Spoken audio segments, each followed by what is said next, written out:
Good morning. Good morning. Morning. Good morning. Just bear with me a moment. Morning. Aisha did not get the invitation. Let me just. What's going on? Who's got news?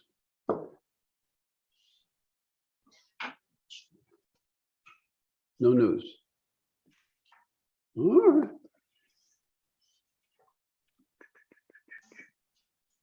Oops. I'll do that. All right. Just bear with me. Hang in there.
Okay. That should take care of that. Good morning. Good morning. Good morning. Good morning. So what's going on? Come on, give me some news. Give me something, will you? I have news, I guess. What you Yeah. know? I started a business 2 days ago and it's going well. Very cool. What's the nature of the business, Julie? It's called Styled by Julie. So it's a styling business. I'm really into fashion and all that stuff. So like, but also we're in a recession. So people give me their budgets. So like if your budget's like $100, because like I have no money right now, I'll like make you like a super cute cart because I understand what that's like. So yeah, that's me. That's what's happening. It's going well. Congratulations. Thank you. That's great. That's absolutely great. And, you know, you'll learn so much from it. Sure. Yeah. Because I already made some mistakes, but I think I'm learning from them. Yes, there. Well, I'm a big fan of having your own business. Me too. Go for it. Wonderful.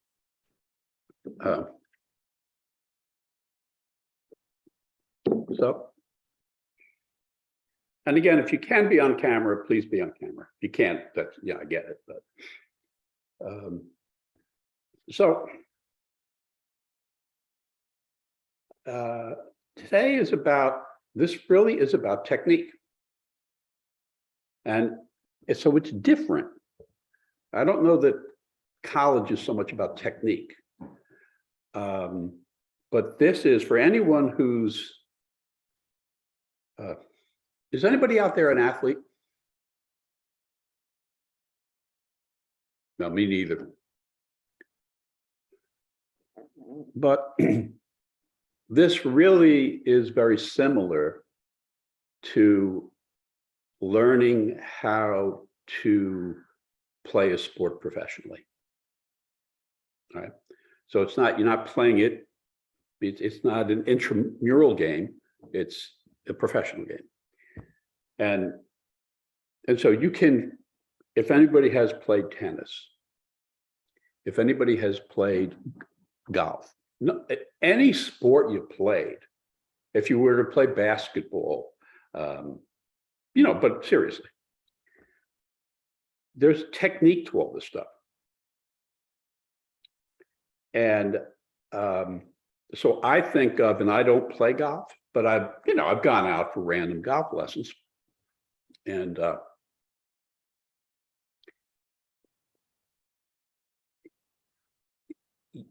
if I just follow, now again, the assumption here, and will you please, could you be okay questioning? Could you just question everything? I mean, without being a jerk. Could you just question? Could you do that? Could you stop just agreeing with people? and question and ask them, why are you saying that? What's your basis of knowledge? No matter what they say. We're in the business of questioning, not agreeing. So, when I would go to golf, right? And if I just hit the ball on my own, it doesn't go well.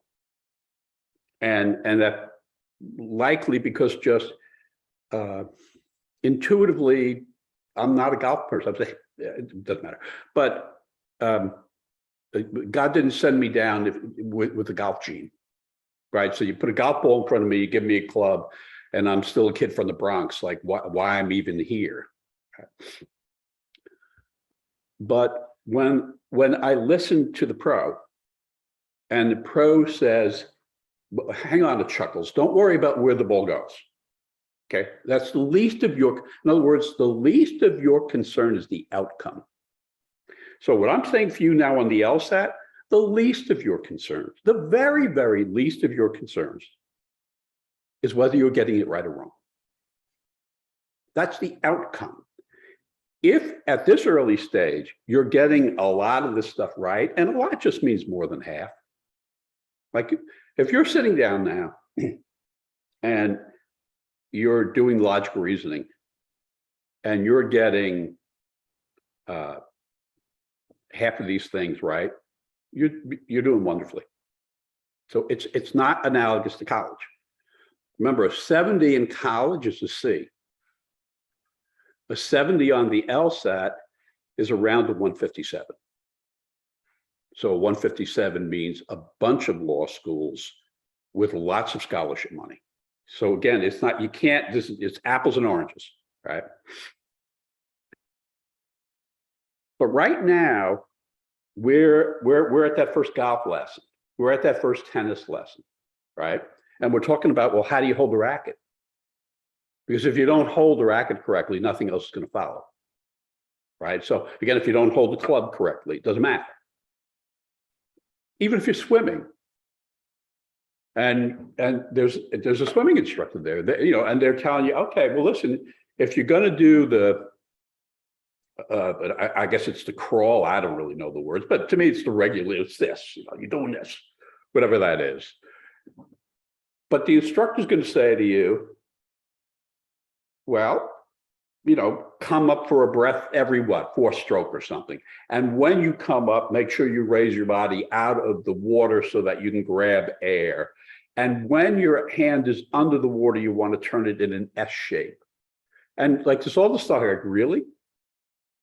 Technique. So if you're swimming professionally, would it be fair to say you've taken some time to acquire technique? Talk to me, come on. Yes. Yes. Right, it's a class, it's a B class, right? And you get that's true of any sport. And that it takes time to get the technique, right? Yeah. The technique just doesn't happen. Mhm. So this task, there's technique. So stay with me on this, right? Because the technique is IRAC. That's the technique. And until you get, even if you're like gifted, and we're all gifted in different ways, right? But if you're gifted in this way of reasoning, then you would already be getting feedback. You'd already be doing well. And that's quite rare. And again, well means, are you above 50%? So what we're going to do today is concentrate on technique. And what I'm trying to do is create the conditions under which you can effectively prepare. So if you don't, because otherwise you're just treading water. And this is all about how you prepare. And it has to do with thinking like a lawyer, which is this whole different world that you've not been part of. So we're going to slow down, right? At this process, we're going to slow down. You're going to slow your asses down. And you're going to say, okay, I'm thinking about, because again, I'm still thinking about golf. There's, if I can't remember all this stuff at once. I can't remember. I'm holding my hands in a certain position. The club's going back so far. My feet are in a certain position. It's just too much, too much. Right? So you do those one things at a time. Would it be fair to say a reasonable expectation is that your outcomes will improve as your technique improves? Yes. Yes. Yes. But if you become impatient and you say, well, I don't want to bother with this technique stuff, you know, I'm getting stuff wrong and it's frustrating, so I got to get it right. Do you get how that can mess with what's really important, which is you got to get the technique? So the technique here is so straightforward. And you're saying to yourself, I'm coming off the clock. I'm coming off the clock for a reason, which is I'm going to become aware of using this technique, which is new to me. And it'll be less new to me 2 weeks from now. And it'll be even less new from that 4 weeks from now. But if I don't continually practice it, it's going to remain at a distance unless I was naturally born with it, which again, not a lot of people seem to be. So now we're going to bring you into what they're doing on the test. You know, you're accustomed to textbooks. Okay. And again, I've been paid to be in the front of a room of college. So I've been the person who selected textbooks. And don't you get, when I select the books, I'm selecting books that I believe can communicate the material effectively to you. Yeah. Talk to me. Yes. Yes. So just stop and think about that. Your experience is that when you've been given something to read, it's the thing you're reading is designed to be helpful. It's designed to assist and be your friend. Would that be a reasonably fair characterization? Yes. Yes. And would it be fair to say that if that were not the case, if now you're reading material that's not at all designed to be your friend, in fact, imagine you're reading material that's purposely ambiguous. Now stop and think about that for a second, right? Because you want to be lawyers, right? So you're going to do a lot of the stopping and thinking stuff. Would you read a text in a different way if you understood that the writer was not your friend and the writer was writing with purposeful ambiguity? Would you read that text in a different way than a regular law school text, a college text? Yes. Yes. Yes. No. No? Who Yeah, said? I'm curious why I would read it any differently. Well, Because if you're saying like our thought process is to question, I would continue to question while reading it, as in like, so why did they write it in this way, like this ambiguity? So I think I would still be, if like the way I'm reading is to question, I think I would still be questioning like what was their purpose, even if it was like vague. well, Julie, would it be fair to say that that the writer, every writer, has an agenda? Yes. And would it be fair to say some writers convey that agenda? So my agenda may be, I simply want to introduce you to macroeconomics. My agenda may be, I just want you to introduce you to Aristotle's philosophy. And that's my agenda. So there's nothing hidden. There's nothing so if you're accustomed to reading that way, would it be fair to say you begin to rely on what you're reading as being complete and accurate from the writer's point of view? Yes. Okay, well, now you're coming into my world. Nothing's written that way. Nothing. Zero. Zip. Now, if I'm writing about macroeconomics, I have a point of view. But I'm not going to tell you what the point of view is, because I want you to buy into what I'm selling. And so I'm going to use purposeful ambiguity. I'm going to use tools. Comes down to this. You guys still want to be lawyers, right? Of course. Okay. It really comes down, it's almost as simple. The writer implies and the reader infers. And that's how I've made my living. So it's not that big. Just stop saying, okay, wait a minute, I haven't heard that before. Okay. Wait, I think Shelby's trying to get in the door here. I didn't leave the door open up enough for Shelby to get in. Sorry, Shelby. Come on in. There you go. Look at those. There you go. You can stay for the session if you want. Add a German touch. So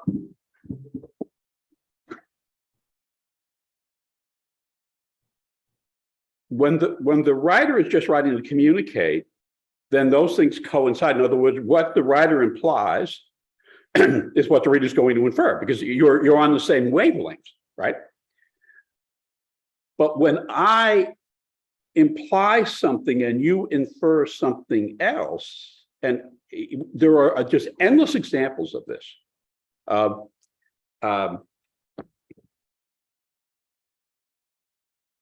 Might I want to misrepresent something because it reflects unfavorably on me?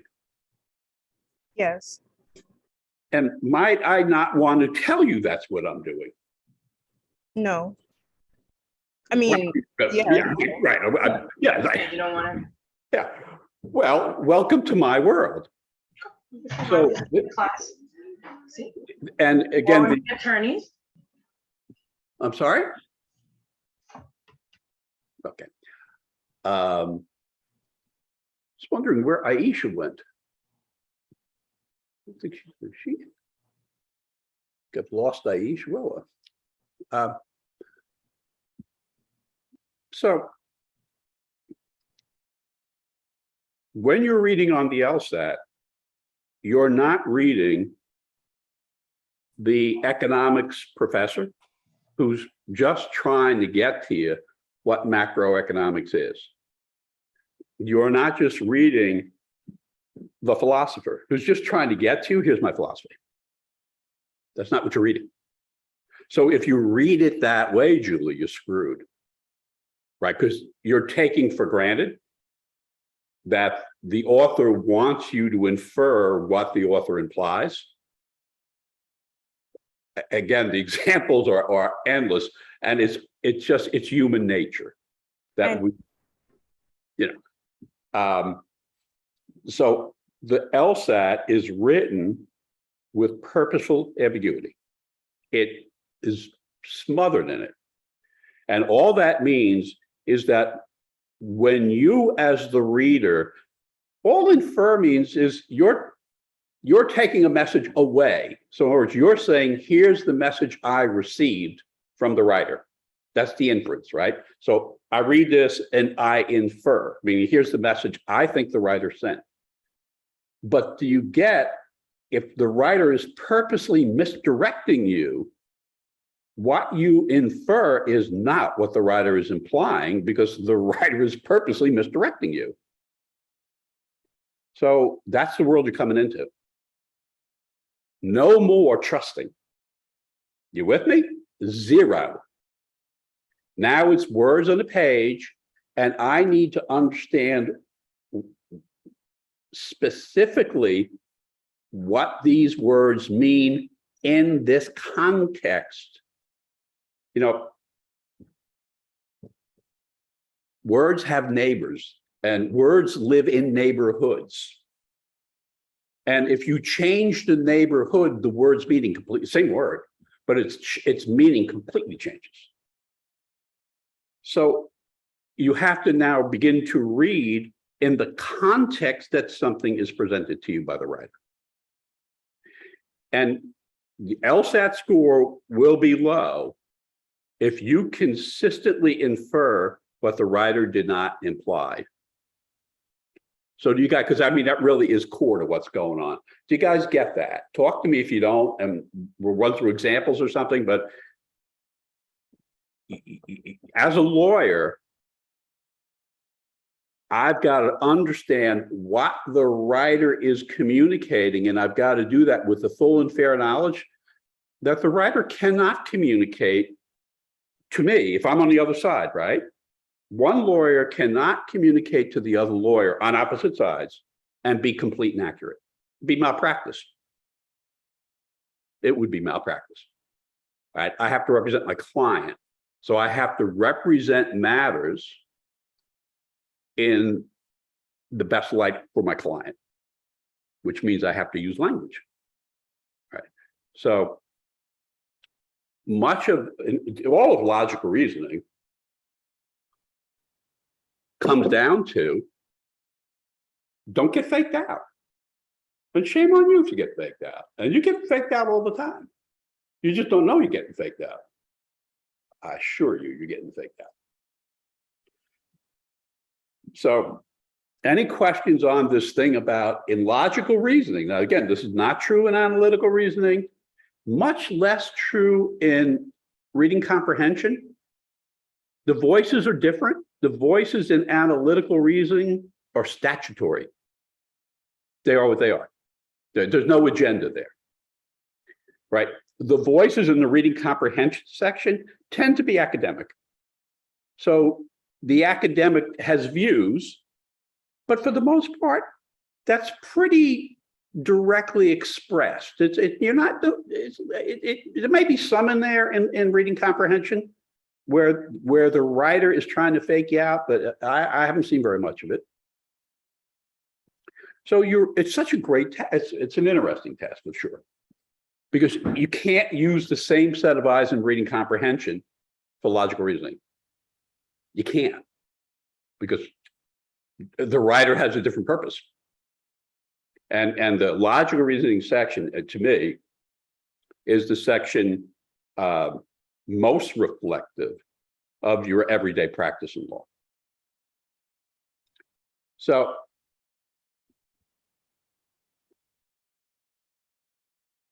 just be aware, and I'm just going to put up this, share this. Let me share this. And I touched on this last week.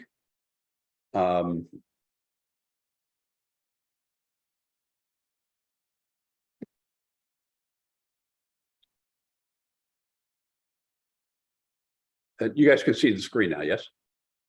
Yes. Okay.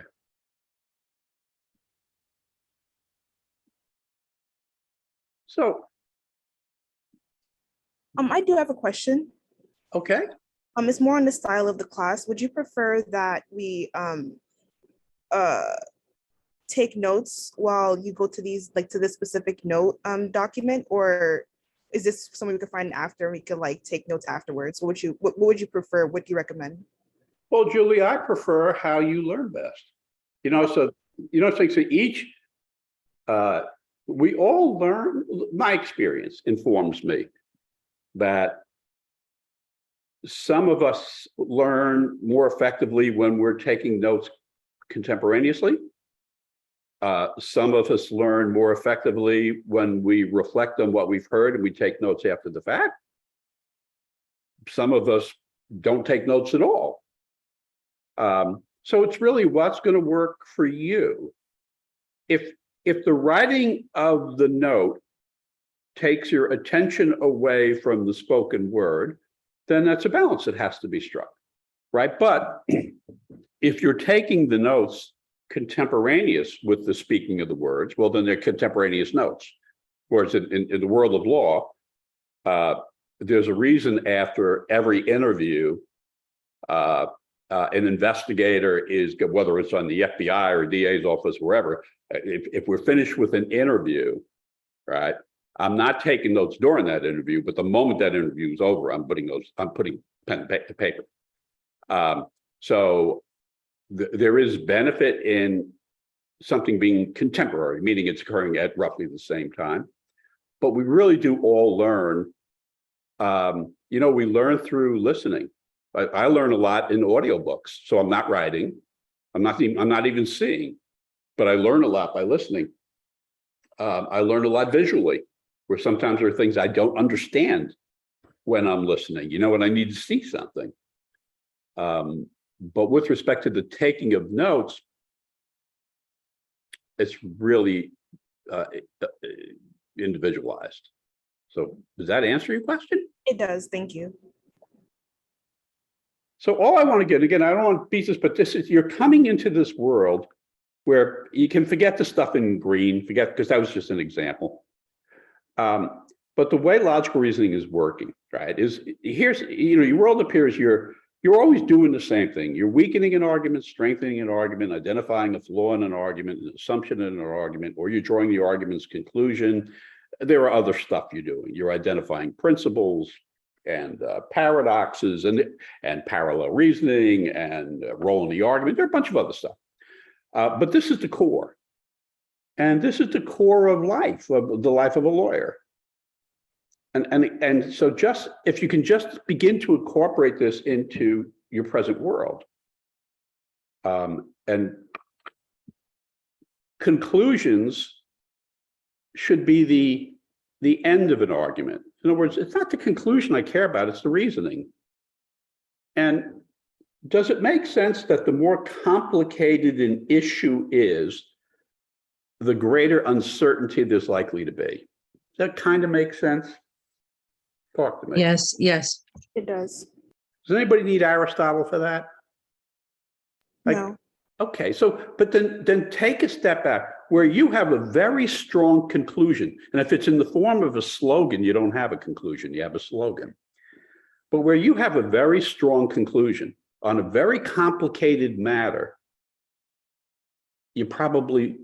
reasoning is probably not all that strong. Because the nature of complicated issues are, when you go through this process, it comes a very, what's established, again, going back to what we were saying yesterday, when you're talking about an established fact, it's a matter not in dispute. So there's no, if we're relying on models for anything, well, models are not established facts. Models are attempting to predict something that will occur in the future. And those models depend on a bazillion different variables. So, when you're dealing with things that are complicated, take a step back and say, well, let me examine, again, what facts have been established, which means they're no longer in dispute, right?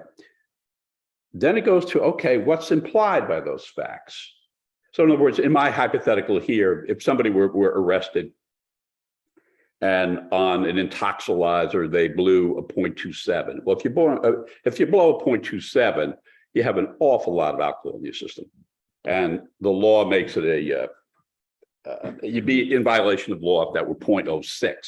So 0.27 would be an awful lot of alcohol. And you would say, okay, that's established.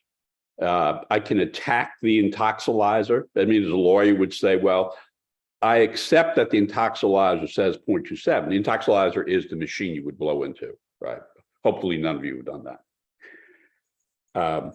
So as a lawyer, you would say, no, I agree. It's a fact that says 0.27, but I'm not agreeing that it was 2. You remember what we were saying yesterday?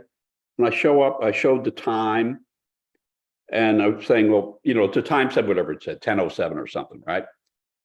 And we all agreed and stipulated that the cell phone said 10:07. But that's a different statement from saying it is 10:07, right? Because that relies on, well, was the cell phone accurate? So here we are in law, and if I'm representing somebody and I'm given this information that the intoxilizer said 0.27, okay, I may stipulate that it said it, but I'm not stipulating it was 0.27. So again, in our world, as matters get more complicated, this gets more robust. And then you say, okay, well, what's implied if we do establish somebody has a blood alcohol level of 0.27? Well, would you infer a likelihood that that person would operate a motor vehicle with less precision than somebody who had no alcohol in their system? Yes. Yeah, okay, and I would too. But could it be the case that an individual's tolerance for alcohol is such that it does not impair their ability to drive an automobile at all? Could that be the case? Yes. Yeah, it's not likely, but it could be the case. So again, once you start to infer, you're at risk of failure. You're at risk of getting things wrong. So the more complicated the issue is, the more likely you are to trip up here. Facts that are unknown, which are, if you will, uncertainty. So you can just say, this is that category of things that are uncertain, things that are not yet established, things we're unaware of. And there may be tons of things you're unaware of in this analysis. If you never examine the instrument, you'll never know if the instrument was operating properly. If you never do the whatever medical examination you would do of the individual, if that's never done, you'll never know whether or not that person is affected by the use of alcohol or not. So the thing about the things that are unknown, and any time you're predicting something will happen that has not yet happened, you've got a bazillion things in this category because it hasn't happened. So in order for you to say, well, how reliable do you think the weather forecast is 2 weeks from now? Not very, or not as much as if it was like closer. And how about the weather forecast for a month from now? Inaccurate. Not accurate. Yeah. So do you see, the further out you go, the greater ambiguity there is, the greater uncertainty there is. And the more complicated the issue, weather is one thing, climate is something else, right? The more complicated the issue, the greater the number of factors, the greater the degree of risk. So in this world, it's about asking questions and then realizing that any answer you get, if it's given by an attorney, is very likely to have some ambiguity, either it's purposeful ambiguity or it's just ambiguity because the person it's not clear to the person themselves what they're saying. So again, this is the pathway to every conclusion has to follow this. What are the established facts?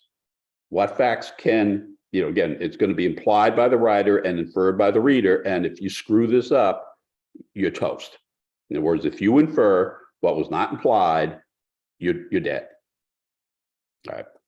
If you're not aware, if you don't take into account the principle of uncertainty, then you're just going to have a terribly weak argument. And then if you ignore the fact that there's somebody on the other side, that there is an opposition, whether you like them or not, you have to examine their reasoning. And this, so this really is what it's all about in logical reasoning. And so let me stop the share.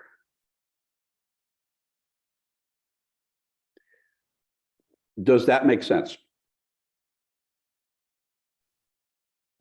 Okay. Yes. Okay. So let's do this. What I want to do now is get into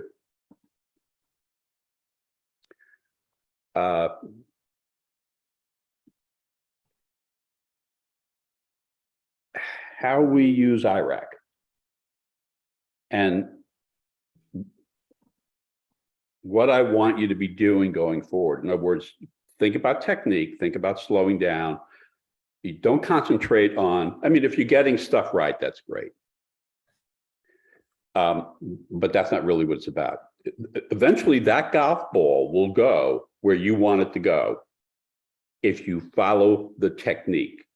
And it takes a while, right? Because there's the hands, there's the feet, the position of the ball, how far back the club goes, which club you're holding, where the face of the club meets the ball. There's an awful lot going on. But that's what you focus on. So here, I don't think it is anywhere near that complicated. It's simply IRAC. So what I want to do is I asked that insofar that you had the opportunity, you take a look at exam 72. Right. And so we're going to go to Law Hub. And one thing I want you to experiment with, remember, try not to get all tied up in knots over a single question. Like maybe you work, but it doesn't matter, right? Say you're working question number 17 or something, and you've looked at the answer, you know it's the answer because they tell you it's the answer, and you just don't get it. And you just want to throw yourself out a window. Well, okay, but maybe not. What you want to do is build on what you can understand, and over the course of time, understand more and more. Right? So I would not sit down, take 25 questions in 35 minutes, get 7 of them right, and then beat yourself up. Because that's like going out to the golf course and, not working with somebody who knows how to play golf. So I'm going to go to Law Hub. So everybody should be on prep test 72. Let me just minimize my screen here. And that's not minimizing it. That's minimizing it. Okay, so I want you to go to Law Hub. And I want to start at, I'm going to start section 3. It doesn't matter where you go. So we'll do, what I want to do is demonstrate, here's what I want to see. If you tell me if at the end of this, it feels right. I want to work on maybe the first 10 questions numbered 1 through 10 in section 3.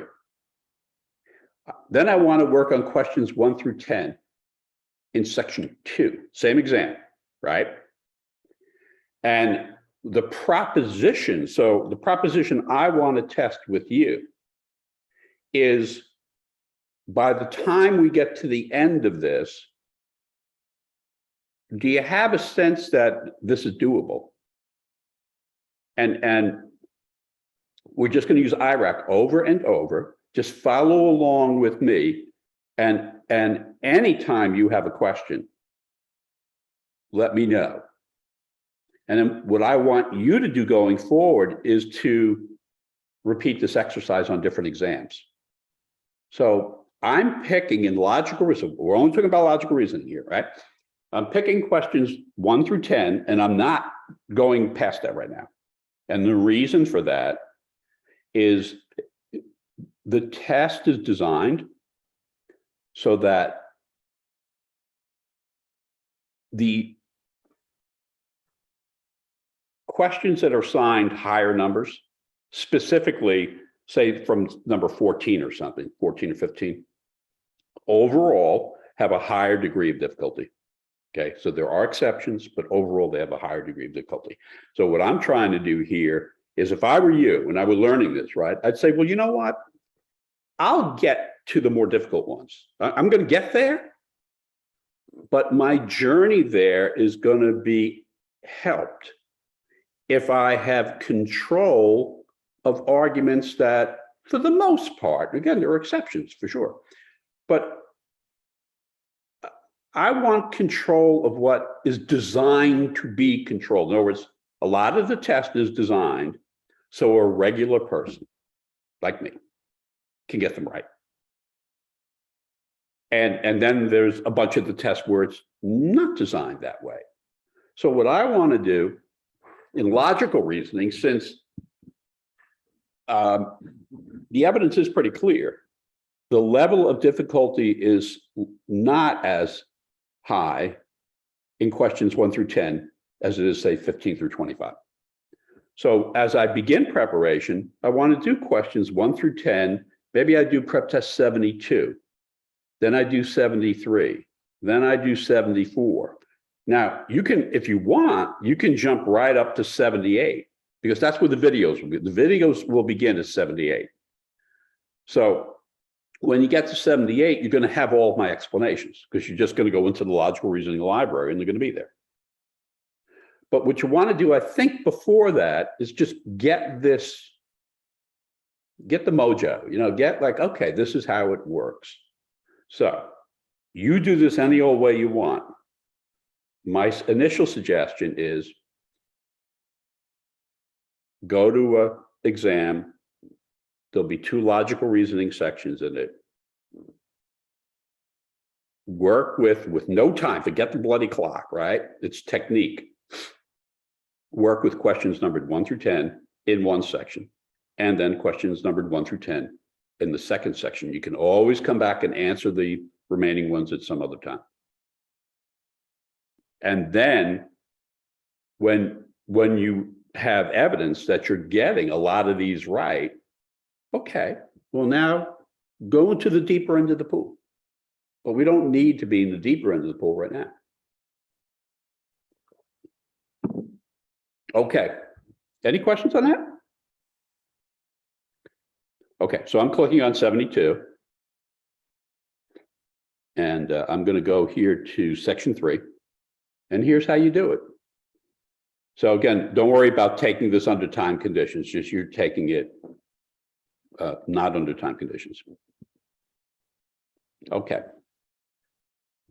So the first thing you're doing is you're looking at the issue, which is which one of the following, if true, would most help to reconcile the dentist's apparently paradoxical recommendation. So it's a paradox issue.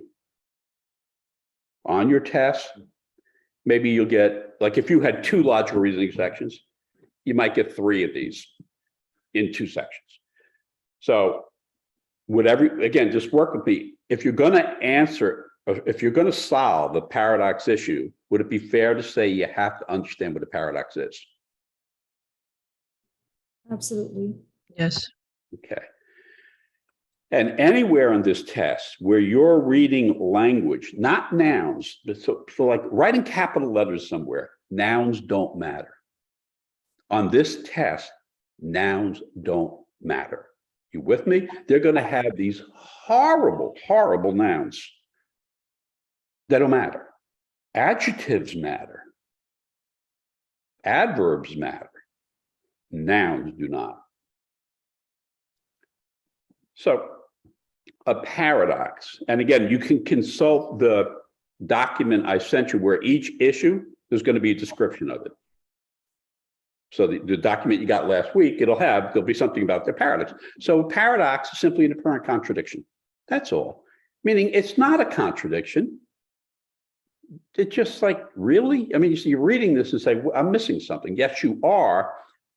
What you're missing, if I went back to my schematic, is that area of you don't know what you don't know. You're missing something. It's incomplete. So an example of a paradox in law is you drive through a green light and perpendicular to you, right? So you're at an intersection, you see the light, it's green, and you go through the light. Perpendicular to you was a police car. As you go through the light, the police car lights and sirens come on and you get pulled over. And a police officer says to you, you just ran a red light. Well, you didn't run a red light. So if the police officer is not lying, you have a paradox. I mean, you don't have a paradox if the police officer is lying, right? Because then you just have somebody lying. But if the police officer is telling from his or her point of view is telling the truth, then would it be fair to say this doesn't make sense? The police officer honestly believes you ran a red light, but you went through a green light. Do you get that's a paradox? Yes. Yes. And in law, what you do now is you say, okay, let me see if I'm missing a piece of information. Something is askew here. So for me, I'd say, okay, let me go with they're both being accurate, meaning nobody's lying here. That's usually the case, is that nobody is. Well, in a case like this, it's usually there's nobody lying. Could we explain that situation if we discovered that the light in question was not functioning properly? Yes. And so what the police officer saw from her vantage point was also a green light. Now, if the police officer saw a green light, wouldn't she infer that you had run a red light? Yes. Welcome to law. So that's a paradox. And so it's designed to present a similar situation. And here's what they get. So I know what I'm looking for. So that's the issue. You're always reading that first. So the issue is, okay, there's going to be some explanation for what I'm reading. And now I'm going to read this. Dentist. I recommending brushing one's teeth after every meal to remove sugars that facilitate the growth of certain bacteria. Then you stop. You're going to change the way you read.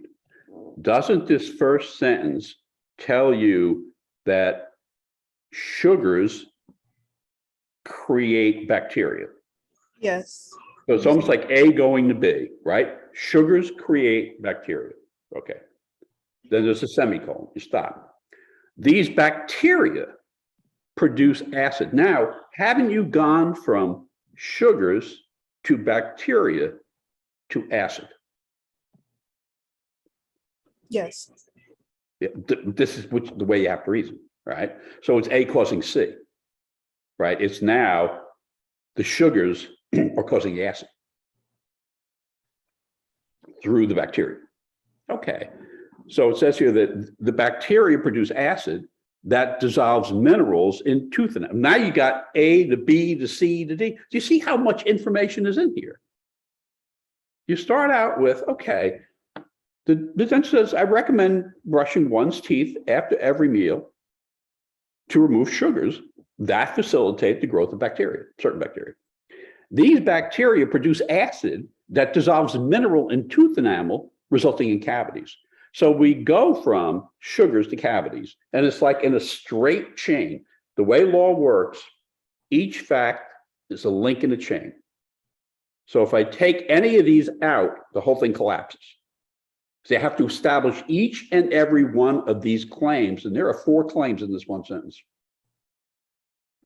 But now I get it. Okay, so again, technique, slow down and read with precision that perhaps you haven't read with before. And it'll never be slower or harder than it is now. But all the words, every word there is a word you're probably familiar with. There's nothing about this it's just the way you read. Okay, so now I know that the dentist has informed me that we want to brush our teeth so that we don't end up getting cavity, and then there's all these links in between. Next sentence. And when brushing is not practical, so again, the goal here is to prevent cavities, right? And when brushing is not practical, I recommend chewing gum, even gum that contains sugar, to prevent the formation of the cavities.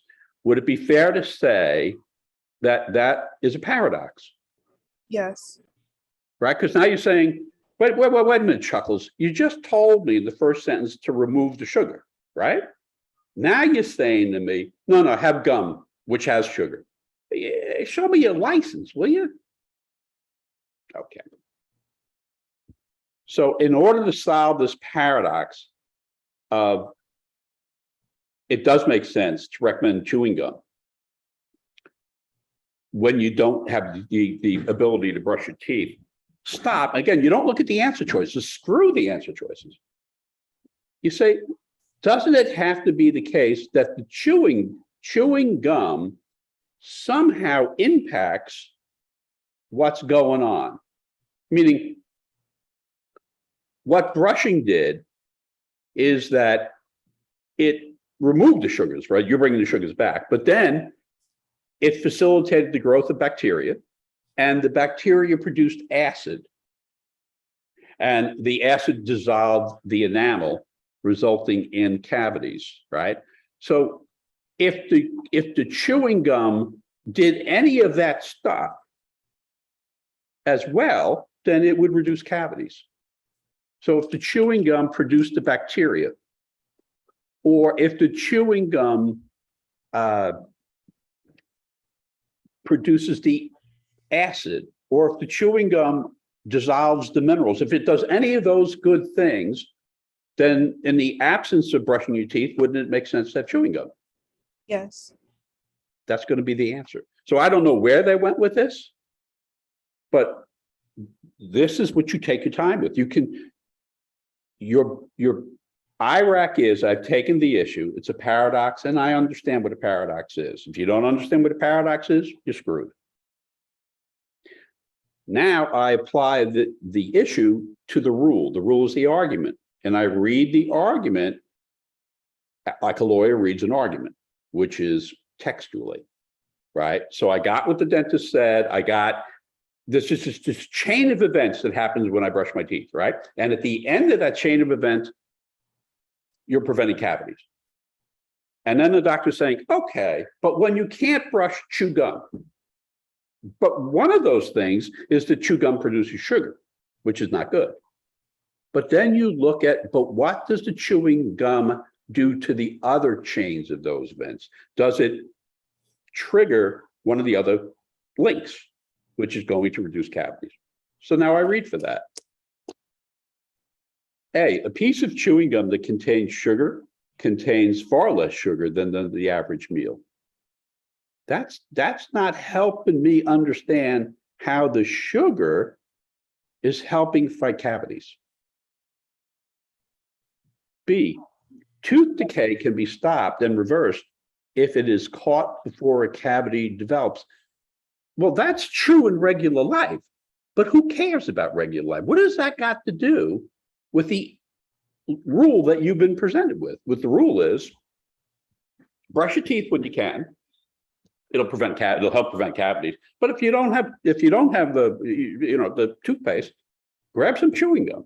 So B doesn't address the paradox.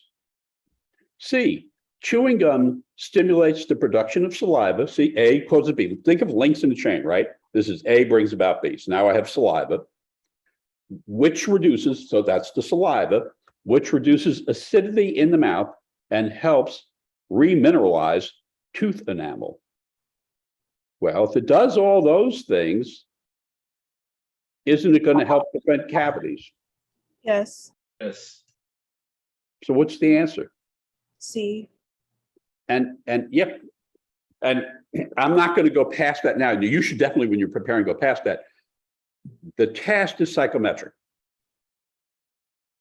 There is not enough time, unless you're a complete freak, there is not enough time given you to read past the point where you recognize the answer. So sometimes you're not going to recognize the answer. And sometimes, you'll get to C and you'll say, that looks good, but I need to read more. Then you read more. When I get to C, I don't need to read anymore. Right? So think about the implications of that. If 60% of the time the answer is A, B, or C on this test, think about how much time you save by pulling the trigger when you are certain of the answer. Is everybody okay with C being the answer? Talk to me. Yes. Yes. How about the rest of you guys? Yes. I agree. Because I need to know that you're getting it. This is not a complicated test. I mean, emotionally, it's a complicated test, but this is just, okay, this will be on your test. You will have to answer, you will have to solve a paradox. And therefore you have to understand what a paradox is. And paradox is central to law. And you say, okay, that's what I'm looking for. So I'm not reading the argument just to read the argument. I'm reading the argument to solve a paradox. And when I solve it, I'm out of here. Okay, let me go to question number 2. Now here the argument is to weaken. So the issue is to weaken the argument. Okay, so you stop. I'm weakening. I'm not reading this for any other reason but to weaken it. And what do I have here? So I'm getting here is, and when the ancient fossils of a primitive land mammal were unearthed in New Zealand. So stop for just a second and say, what do you want to do with that language? In other words, do you want to take, like, I would take that language and say, okay, so like you found a dinosaur there. And the reason I would do that is it personalizes it. You know what I'm saying? Like it would be clear to me if you said you found a dinosaur there, as opposed to ancient fossils of primitive land mammal. Well, isn't a dinosaur an ancient primitive land mammal? So I'm just saying, okay, I read this and say, all right, so you're telling me that when the ancient fossils of like a dinosaur were unearthed in New Zealand, they provided the first concrete evidence that the island country, that's New Zealand, had once had indigenous land mammals. Stop. Now, if you are not familiar with the word indigenous, don't you think it's probably a good time to become familiar with the word? That's not a noun. All right. So, because you need to be able to send that first sentence, right? So the first sentence is, okay. When we found this dinosaur, the dinosaur provided the first concrete evidence that in New Zealand, they once had indigenous land mammals, which means land mammals that were nowhere else. They showed up in New Zealand. They didn't come from any other place. They were in New Zealand. Okay. So you tell me that as a fact, that dinosaurs are indigenous to New Zealand.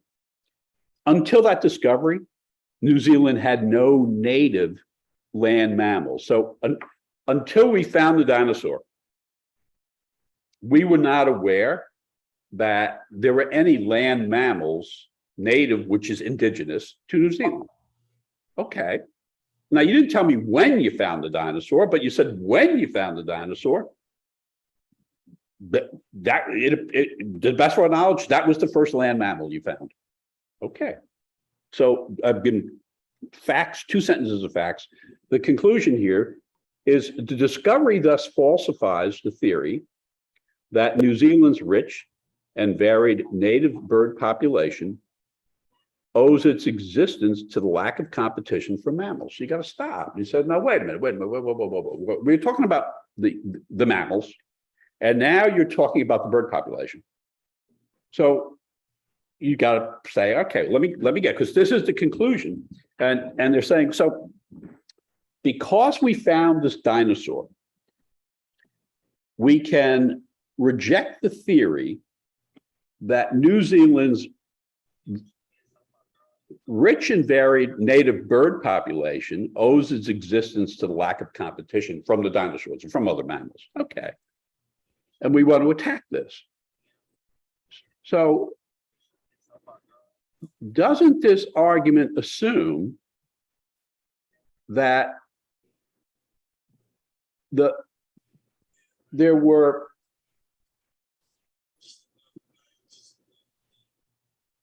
they never told us when the dinosaur was found, right? So don't we kind of need to know when the dinosaur was found to understand? I mean, could it be the case that the dinosaur lived and died before the birds ever showed up? Talk to me. Possible. Okay. Is it also possible that the dinosaurs lived and died after the bird showed up? That possible? Yes. We weren't told when the dinosaur showed up, right? So, but we're told to weaken an argument, and the argument is the discovery of the dinosaur throws out the theory that the bird population owes its existence to the lack of competition. Well, but it doesn't throw that theory out if the dinosaur came and went before the birds arrived, because then the birds didn't have a competition. So, I mean, not knowing when the dinosaurs arrived is critical to me. Do you guys get it? And this should challenge you. You want to be lawyers, right? Yeah. So this is the type of stuff that it should challenge you. And that's the point of being a lawyer. So when I'm looking at this, so you slow down, because the technique is, one, let me get the issue, so weaken an argument. You can weaken an argument either by attacking the evidence that supports the argument's conclusion, or you can weaken an argument by attacking the argument's conclusion itself. And here I see, well, what do you have in support? Because there are two pieces of evidence here. The first piece of evidence is that first sentence, which is telling us, you found this dinosaur that we didn't know was there. So, okay, and then the second piece of evidence is that until we found that dinosaur, New Zealand had no known native land mammals, which suggesting the dinosaur is the first. So that's your evidence. It is the first, but you haven't told me when it arrived. And you have told me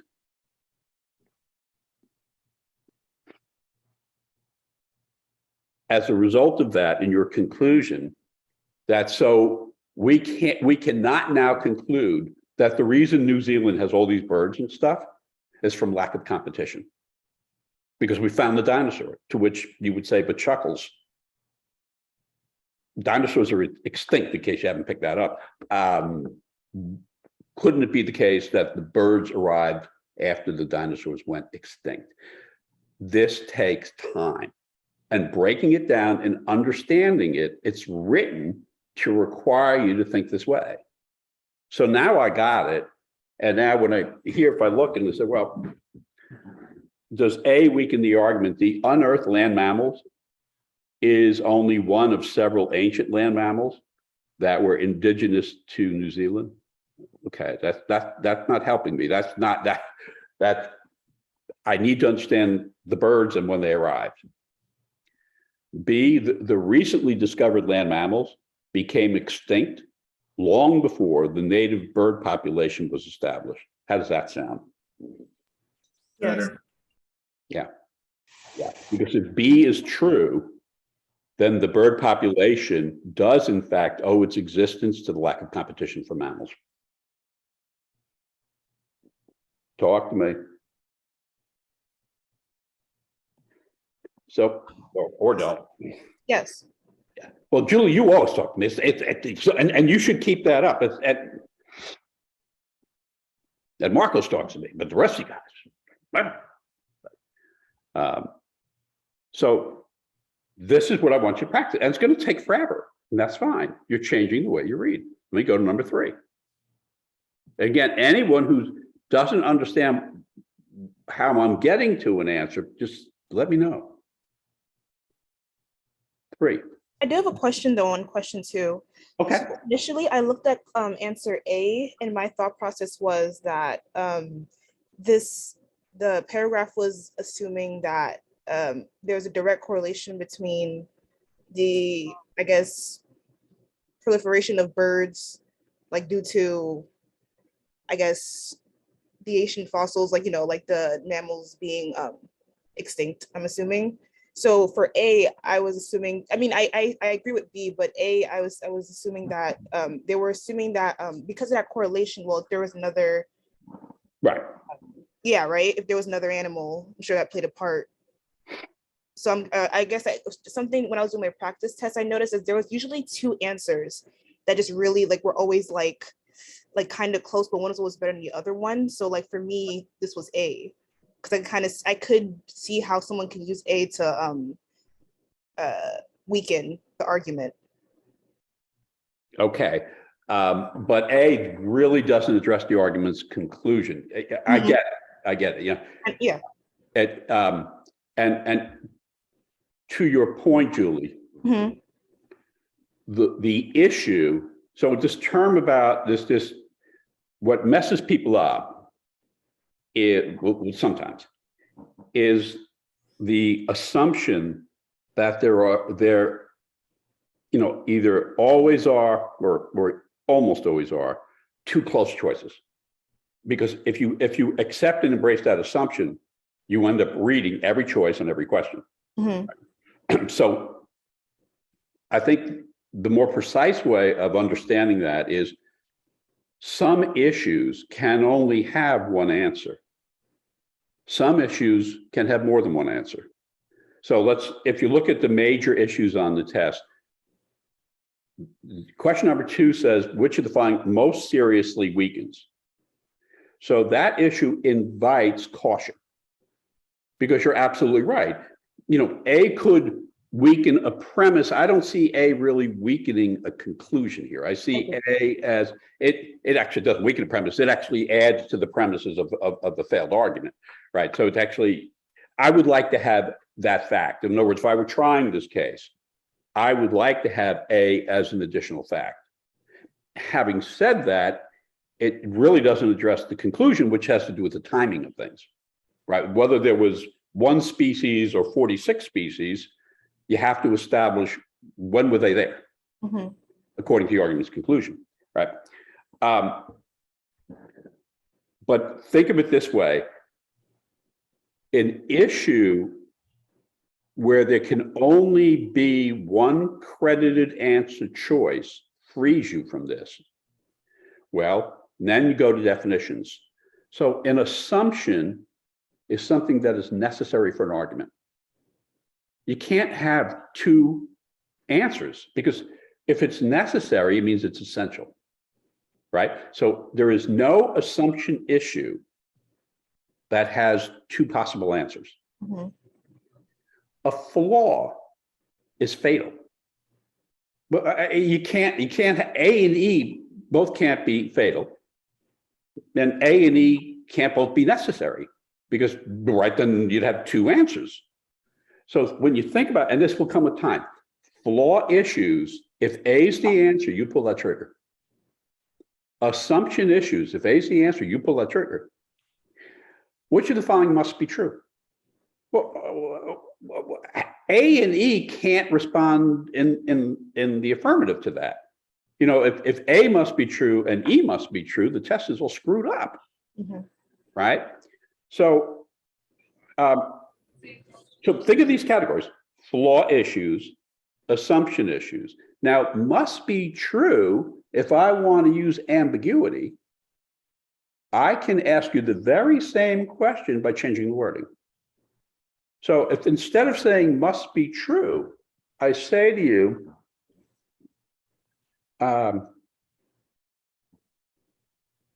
which of the following properly follows? Well, if the thing properly follows, it must be true, because properly is modifying follows. So properly means it must be true. So wait a minute. So now you're saying every time I'm on this test and I'm required to solve a flaw, I'm required to solve an assumption, I'm required to solve something that must be true, which can be phrased in a different way. And oh, by and by, how many main conclusions can an argument have? 1. Oh, so if I'm required to identify the argument's main conclusion, isn't it fair to say there can only be one credited answer choice? Exactly, yes. And isn't the ability to see that a direct result of the precision with which you have absorbed the argument? Yes. It's ironic, Julie. Mhm. The issue directs me on how to read this, right? So the issue here is directing me to weaken this argument. Now we say, well, but what's an argument, right? Man, an argument's a bunch of facts and a conclusion. That's what it is, right? So if you're going to weaken it, well, then you're telling me I don't like the conclusion. So I can either weaken it by attacking one of the pieces of evidence that you presented to me, right? But that's not as powerful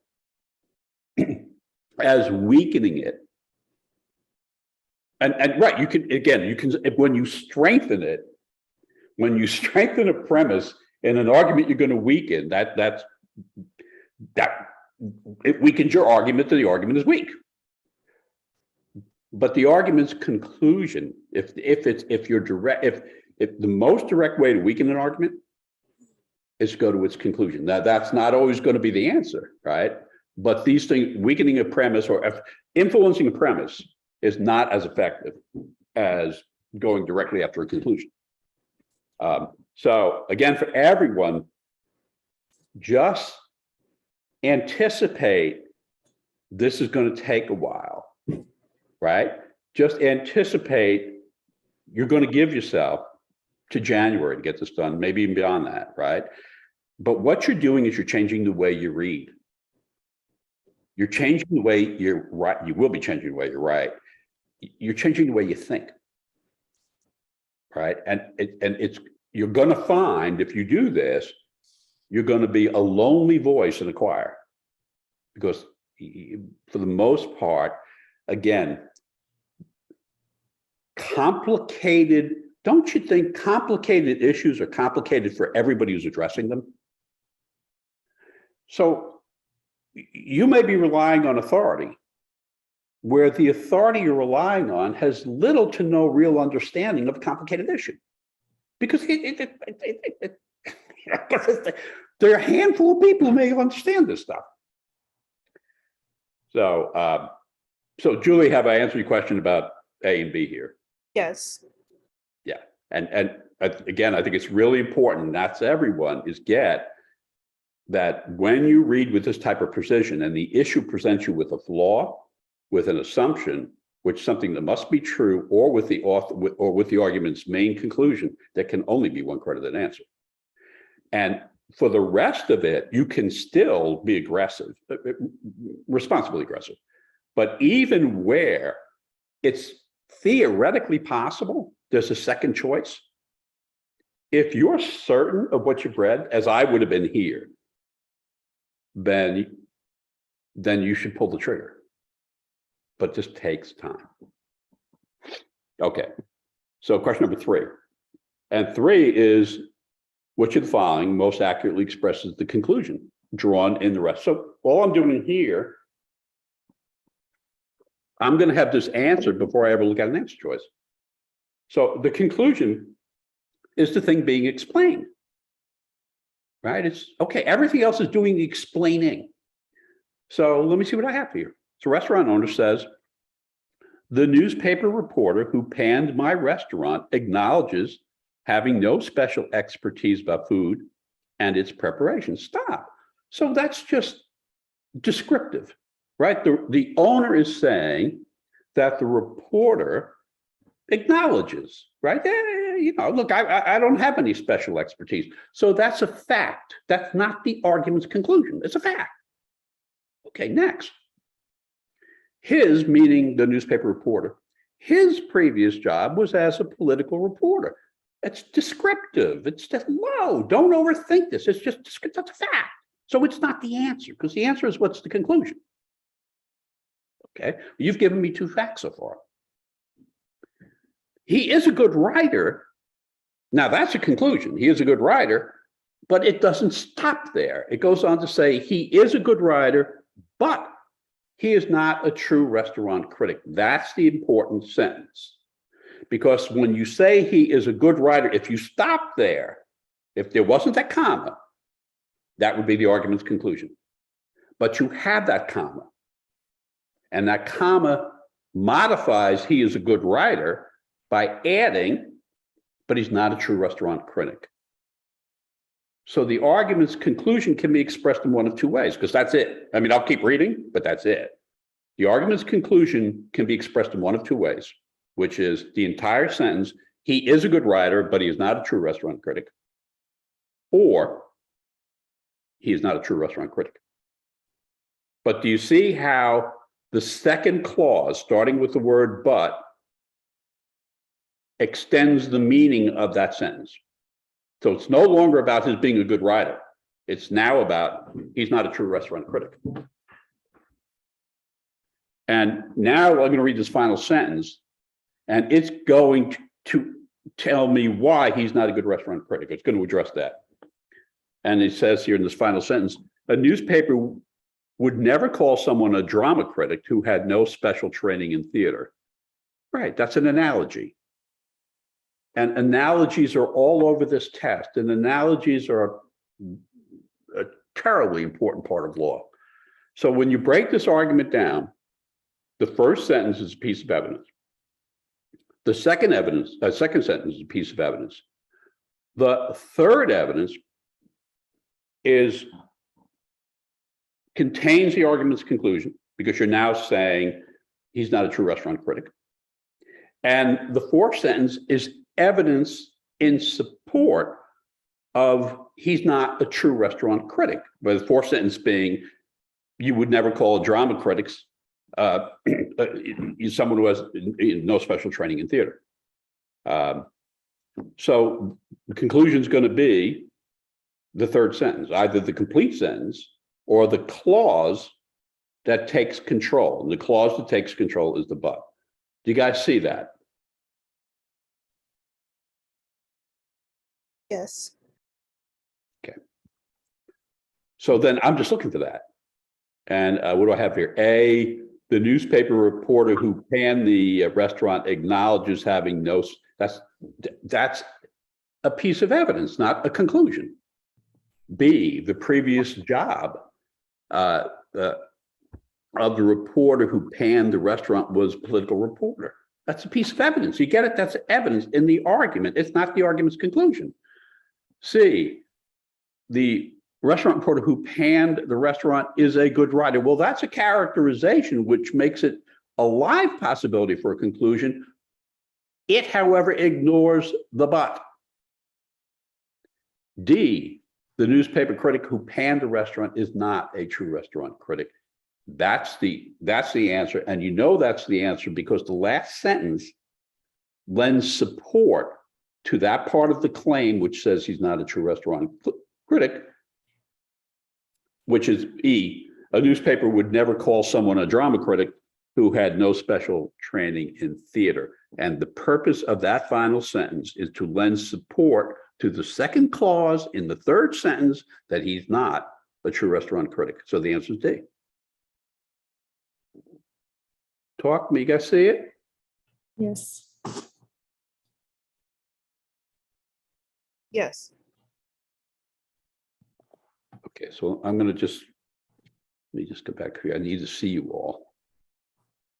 So talk, give me something, because I'm just rambling on here and I'm trying to get technique, and I need to get a sense this is helping. So when I first did this question, I thought he is a good writer was a sub-conclusion. And I actually took the first sentence as the conclusion. I do have on my notes that I did write when I did it that the reason I picked that one was because I realized while I was taking notes of my wrong answers that I was for some reason, I kept rushing myself.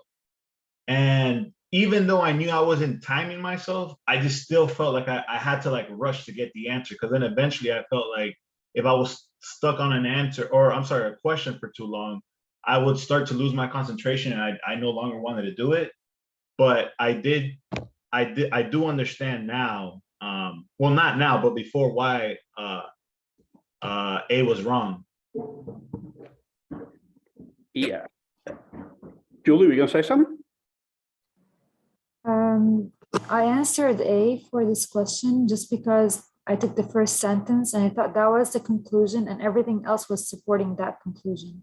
But after you broke it down, I see why that wasn't the conclusion. Yeah, and it's role in the argument. Again, you guys would never why would anyone be reading for the role in the argument of a specific sentence? It's just not something you do, but it is something we do because it's like architecture or engineering. The sentences are the superstructure for the conclusion. And so we're reading in a different way. And yeah, that's a very important observation. One, Marcos, to your point, the conclusion could have been he's whatever it was, he's not a good, let me just go back and look at it.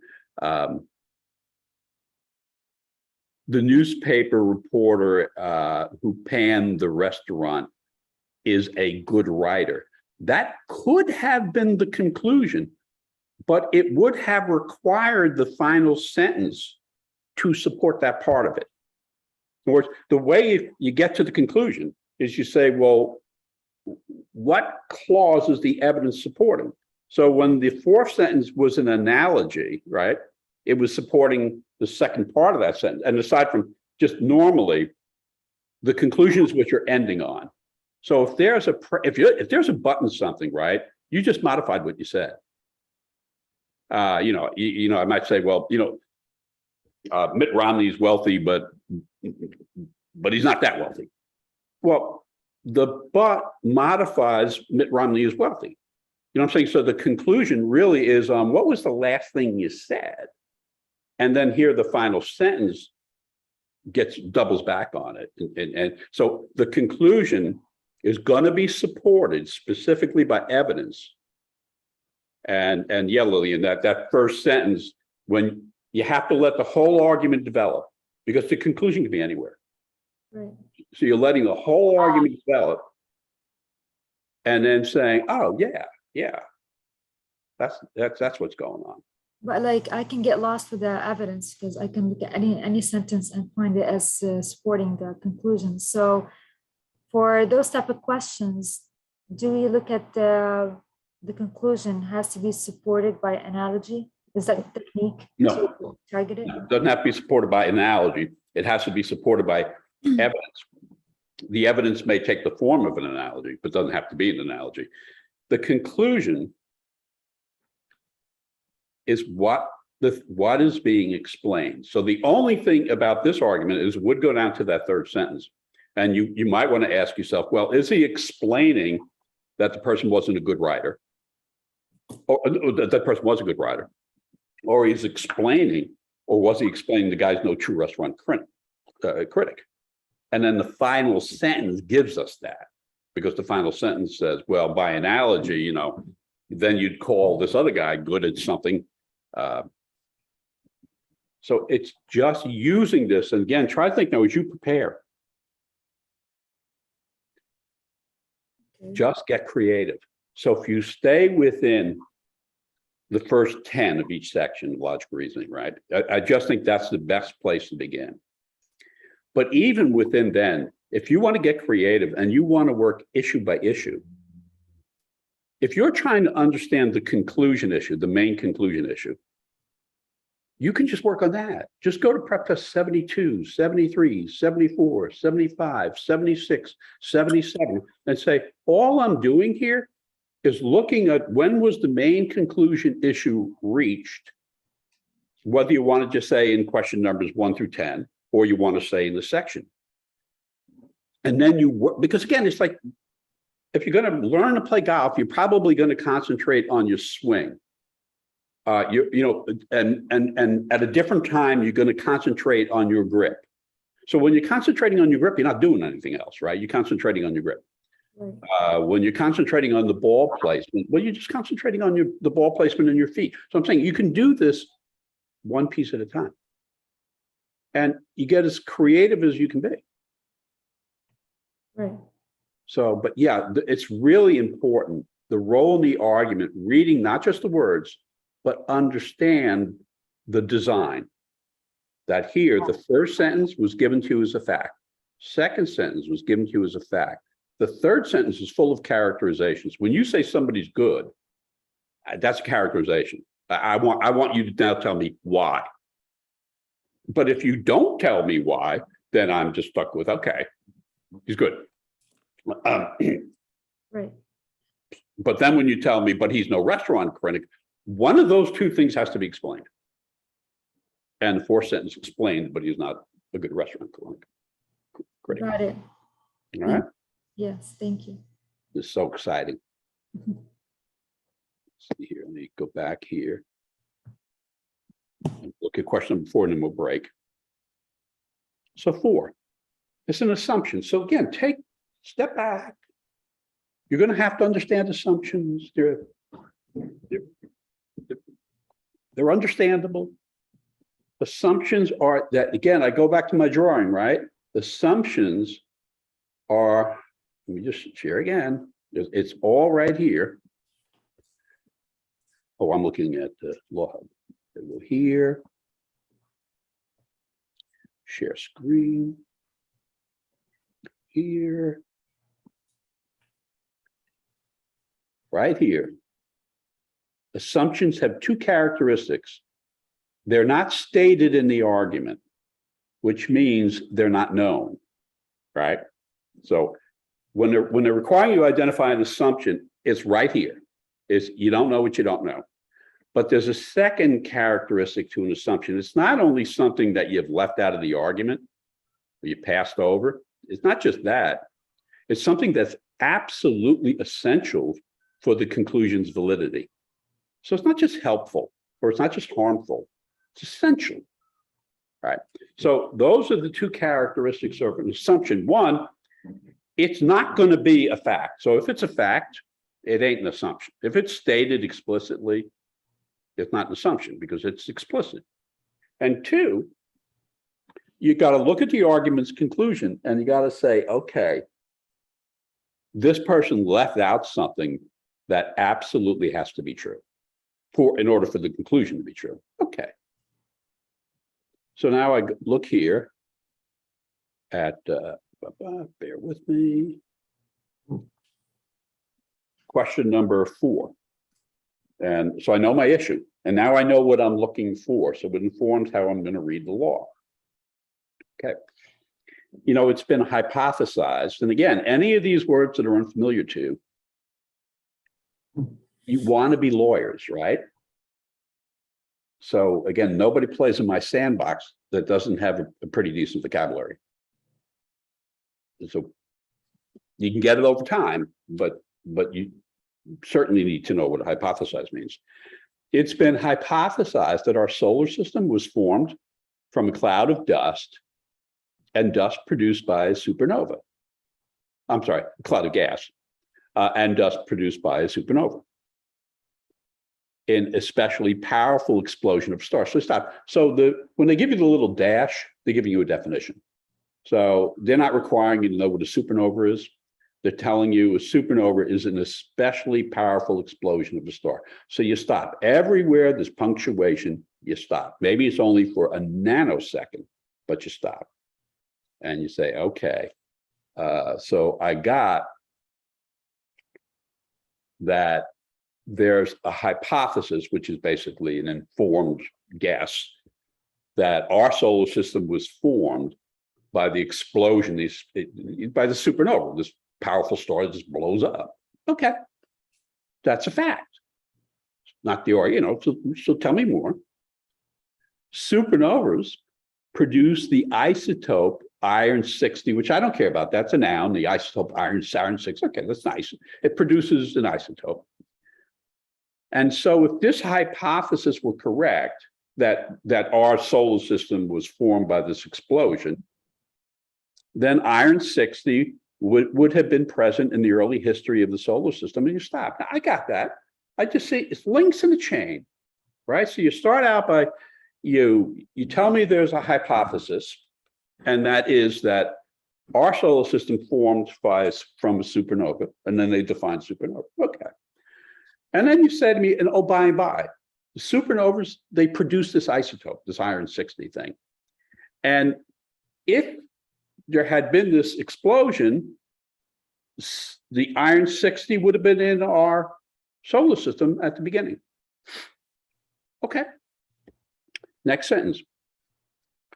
But researchers have found no iron-60 in meteorites that formed early in the solar system's history, thereby disproving the hypothesis. And so you want to say, well, that's the conclusion.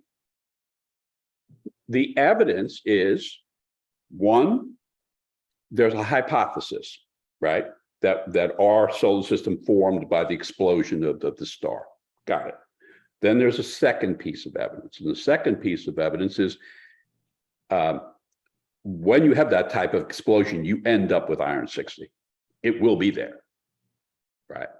And so it would have been there in the early days of our solar system. Got it. From those two facts, we now have a conclusion, which is we haven't found any iron-60. Now, let me ask you this. Does this say we haven't found any iron-60 in our solar system? Or does this say we haven't found any iron-60 in meteorites? In meteorites. Right. Right. don't you think that has been written with purposeful ambiguity? Yes. Yes. That's what the test is about. You don't need to know anything about iron 60. You don't need to know anything about supernovas. You need to read that in the argument's conclusion, they're talking about meteorites, but in the evidence, there's no mention of meteorites. So the conclusion has to do with, okay, you know what? We haven't found any iron 60 in the meteorites that formed early. So what? Who cares? Hasn't this argument assumed? Remember now, we're not weakening the argument, right? We're supporting this argument because we're identifying an assumption which is critical to the argument's validity, right? So we're on the side of we are disproving the hypothesis. So in order to disprove the hypothesis, don't we have to assume that if there were iron 60 formed at the beginning of our solar system, it would have found its way into meteorites? Yes. You guys got to talk to me because that will be the answer. Yes. Other than Julie, come on, talk to me. I'm all alone. Well, I'm here with Julie, but I mean, come on, give me something. I get nothing. They don't. Oh, yes, I was on mute, sorry. Because then that's what you're looking for. Now, what you're trying to do with IRAC is anticipate what the wording of the answer choice has to be. So if I now read this, I'm looking for, hey, if I'm going to validate this argument, it has to be the case that the iron 60 is in that meteorite. It's got to be, otherwise this argument's no good. If a meteorite is formed early in the solar system's history, it contains chemical elements that are unlikely to be found. And why in God's name would I pick that? Because I've already done the work. Right. B, other solar systems. What do I care about other solar systems? It's like, go away, die. C, supernovas do not produce significant quantities of any form of iron other than iron 60. Why would I care? This is about iron 60 and meteorites. Right. Researchers have found iron 60 in meteorites that were formed relatively late in the solar system's history. Well, this isn't about them being relatively late, is it? No, No, it's about early. right, Again, do you get purposeful ambiguity? Yes. yes, That D is not the answer because it's talking about, it's got all the magic words, except it says late instead of early. right, E, if there had been iron 60 present in the early history of the solar system, there you go. it would be found in meteorites formed earlier in the solar system's history. Yep, Right. Yep. Yes, yeah. you guys see it. Yeah. Yes. Mhm. And are you kind of getting the swing of take yourself off the clock and this is how it gets done? Yes. Getting there. Yeah. Oh, yeah. Well, it's the very, very beginning, William. And how much memorization have I done? None. Yeah. What content did I have to know about any of this? None. None. So you're all going to be lawyers, right? Because you could be as dumb as I am and be a lawyer. Yeah. I mean, hello. Use me as your screensaver. If that son of a bitch can do it, I do it. It's so I think we're probably, we're just a little bit past the halfway point. So let's take 10 minutes. Yeah. As long as this makes sense, we'll continue it. Okay. All right. So are you kind of getting the technique, the hang of it? Yes. And it's going to come with time for most of us, right? It's not going to come overnight, Right. but you have it for the rest of your life. So, one thing it just occurred to me is one way to supplement what we're doing is for you guys to establish a study group. And you pretty much do the exercises we're doing. I can send along or actually what you can do is just, if you type in anybody interested, right? Just type in your email address. And then the way study groups tend to work is, they're not always helpful for sure. Sometimes they are. But you would reach out to one another and say, I'm available, whatever, Saturdays at 3:00 or Mondays at 7 p.m. or whatever, and there may be multiple groups because there may be some folks can meet, Tuesday morning, some folks can meet Thursday evening, whatever. But if the exercise is, again, it's not a social club, right? It's the goal is for you to get in. Learning is, I think, is both horizontal and vertical. So I guess with me, God help us all, it's vertical. But within the peers, right? It's horizontal learning. So it can be more comfortable. It can be, but what I would do if I were in a study group is I'd say, okay, let's follow an exercise, that we had during class. In other words, say in the study group, you guys decided Wednesday at 9:00 or something, right? You're going to work on identifying conclusion issues in the logical reasoning sections from prep test 73 to 78 or something like that, right? And so everybody's working on the same material. The assignment is limited. And then it allows a discussion of, here's the answer. We have the answer because the exam provides the answer. How did we get there? And then, somebody will say, well, I chose B and I still don't understand. Something to consider. Something to consider. Okay. Shall we return to the arguments? Yes. Yeah, come on. Yes, give me please. some Yes, please. Yes. Minimize this.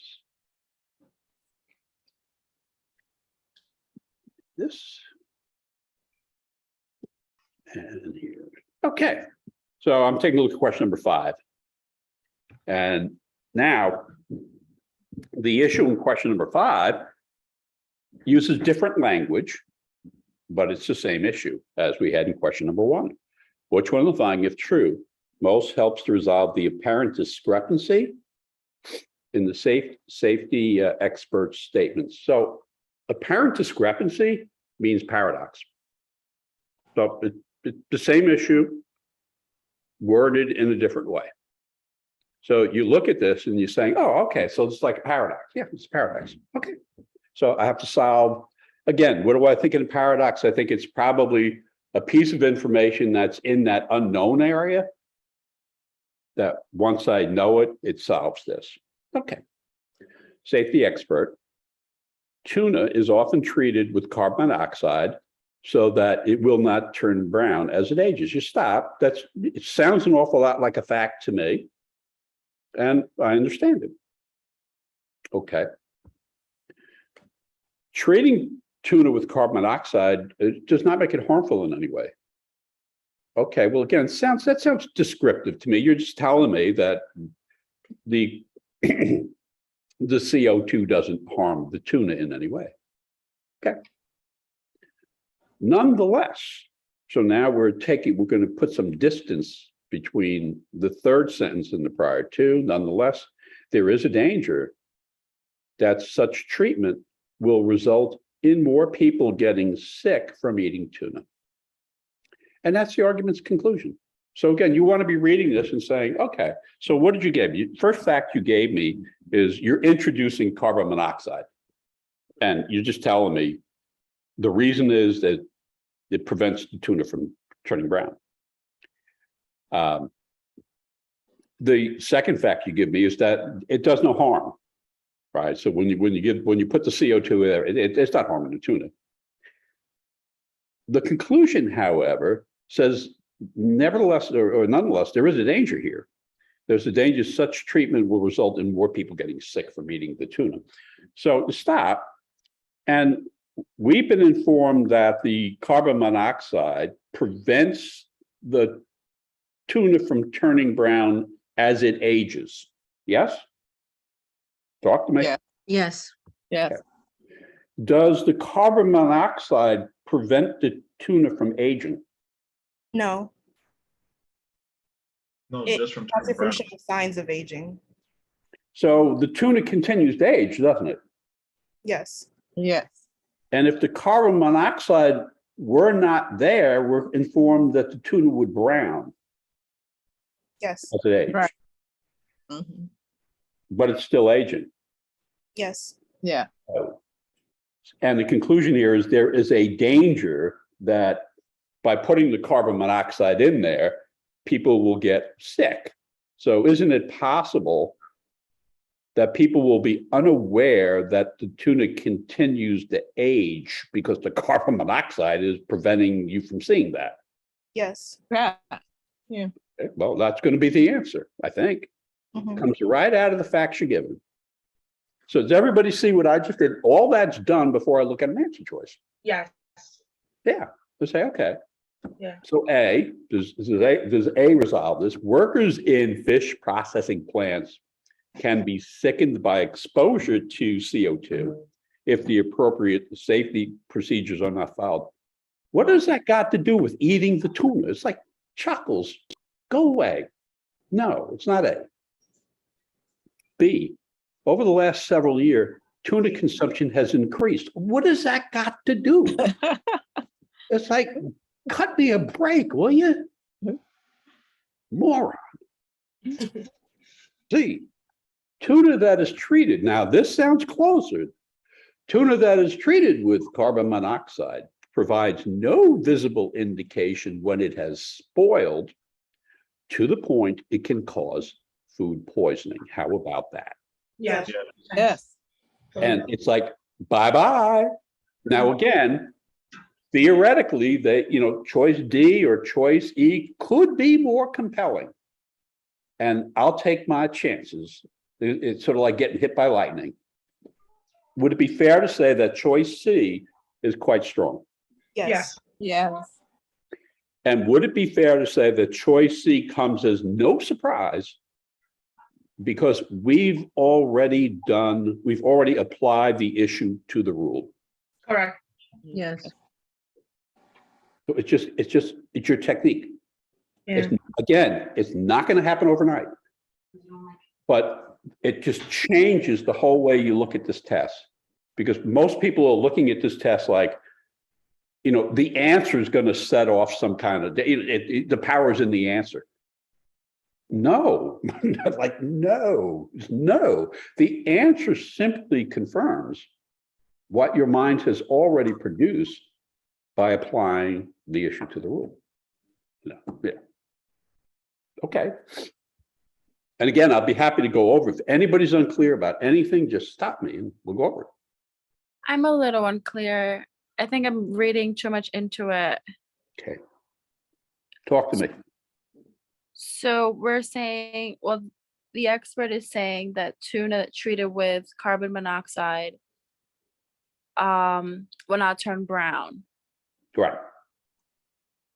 but it's still aging. So Yeah, here that's it's not- saying, I'm sorry, go ahead. so then it's saying that it provides no visible indication. Like, I'm just trying to make sense. I don't know if I'm reading too much into it. Okay, well, first you would start with, Marielle, you first starting with, I know what the issue is. which is there's got to be something that's paradoxical in here. And what's paradoxical is when I take the argument, I say, okay, the first fact you give me is that tuna is often treated with CO2. And they tell you why. Because that's what the word "so" does. It said, you know, why are you treating it with carbon monoxide? Well, so it doesn't turn brown as it ages. Okay, so to me, reading into this, it sounds like a commercial purpose. I mean, they're putting the CO2 in there so that when you open the can of tuna, even if it's aged, it's going to look like it can be eaten. Okay, second sentence. That treating it with the carbon monoxide, it doesn't make it harmful. It's not doing anything to harm the tuna. So when you finish the first two sentences, you have all the evidence, which Right. is it's there so it doesn't turn brown as it ages. But Mario, wouldn't it be fair to say if it turned brown with time and you opened a can of tuna, you'd be more inclined to throw it out if it were brown? Right. Okay. But with the CO2 in there, you open up that very same can of tuna and it looks perfectly fine. So aren't you more likely to eat what you otherwise would not have eaten? Right. Yeah. Right. And so the conclusion then is, notwithstanding that the carbon monoxide it doesn't harm you in any way, notwithstanding that, there's a danger that such treatment, meaning you treating it with carbon monoxide, will result in more people getting sick. Yeah, of course they will. Because you're eating tuna fish you would have thrown away if you didn't put the carbon monoxide in there.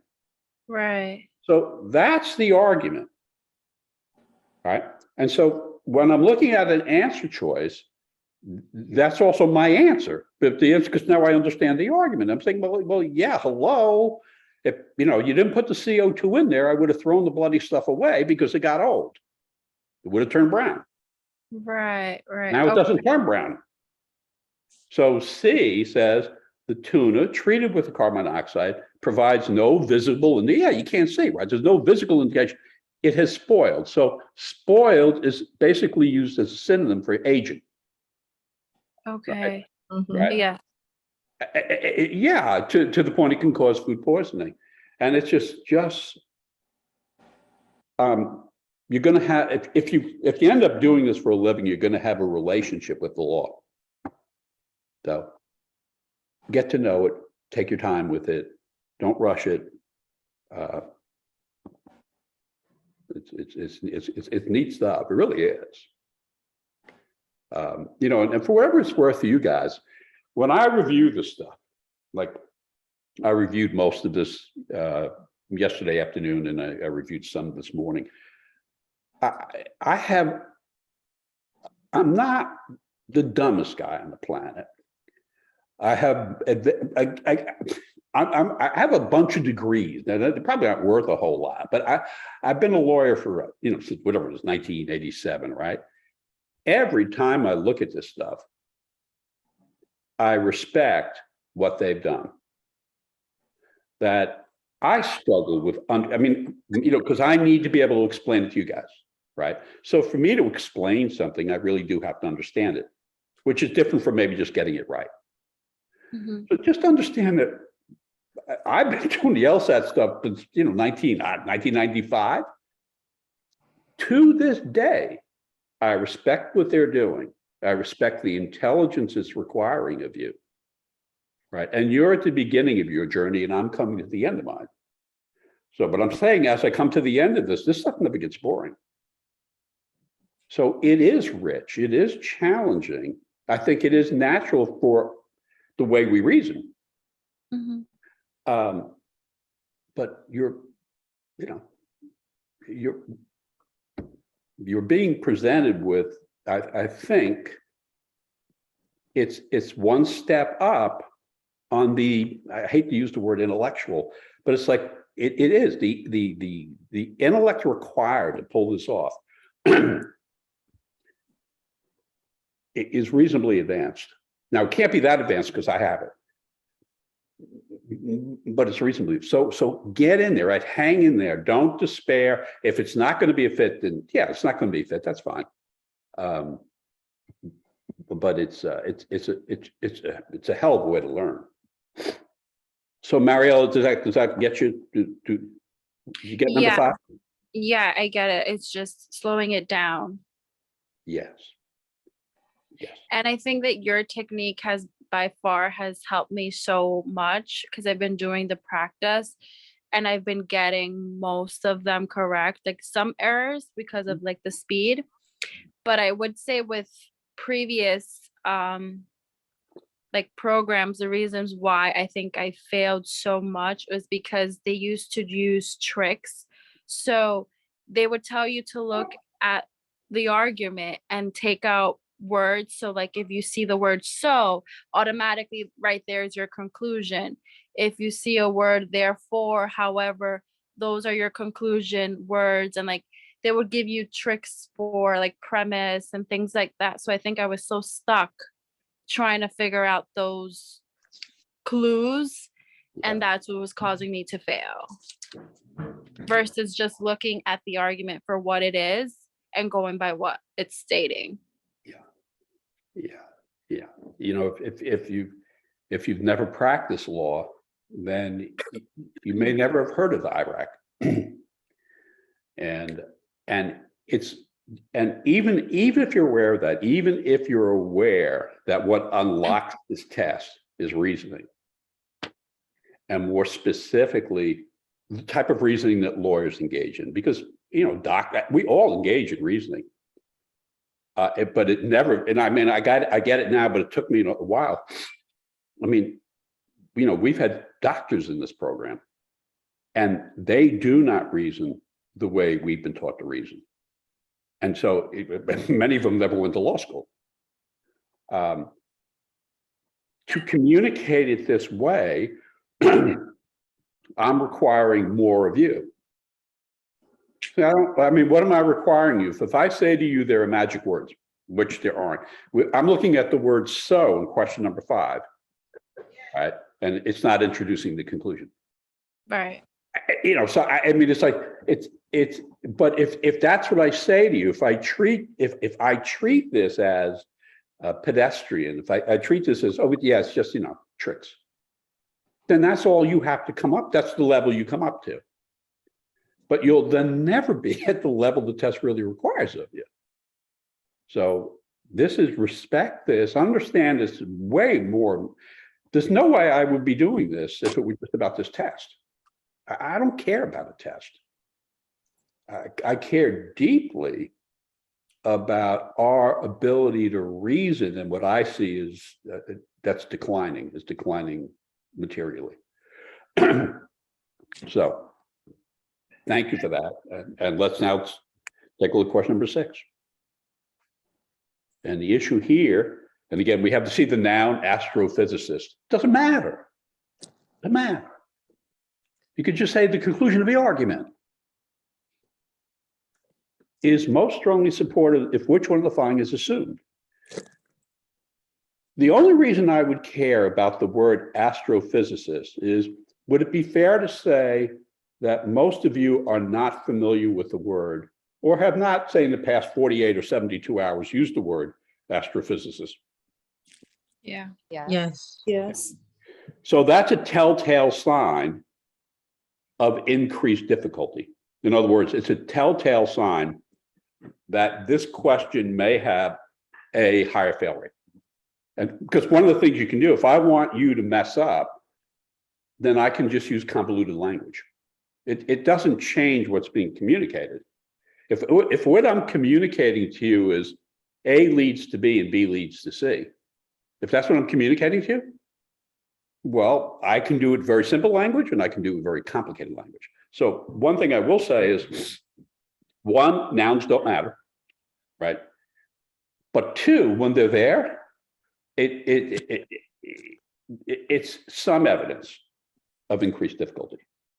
So here I say, okay, there's going to be a conclusion here, which there has to be. And it's most strongly supported if which one of the following is assumed. So they want a necessary assumption here. Okay, so again, think about necessary assumption. The assumption now is in that box of we don't know, we missed it, right? So it's one of those many things in an argument. you failed to take into consideration, either because you were too opinionated to do serious research, or the research you did was not exhaustive. And so you just missed this. That's one part. And the second part is, not only did you miss it, it was critical to the argument's conclusion. Okay. And sure enough, the noun then introduces me to GRBs. So the language is from hell. So this would almost certainly have a high fail rate. But I don't care about the language. Okay. So what is this person going to tell me? GRBs, but then they explain it. So they're explosions of powerful radiation from deep space. That's what I'm dealing with. Explosions of powerful radiation from deep space. Got it. So those gamma rays have traditionally, that means in the past, they've been classified as either short or long, terms that reflect the explosion's relative duration. You stop. The language is horrible. You stop. You're going to pause. You're going to have a plan. And your plan almost certainly is going to allow you to spend the time you need to spend to understand. Okay, so I've just learned in this first sentence, and it's a piece of evidence because it's just described, it's just saying to me, first it's defining what gamma ray bursts are, right? And then it's saying, you know what?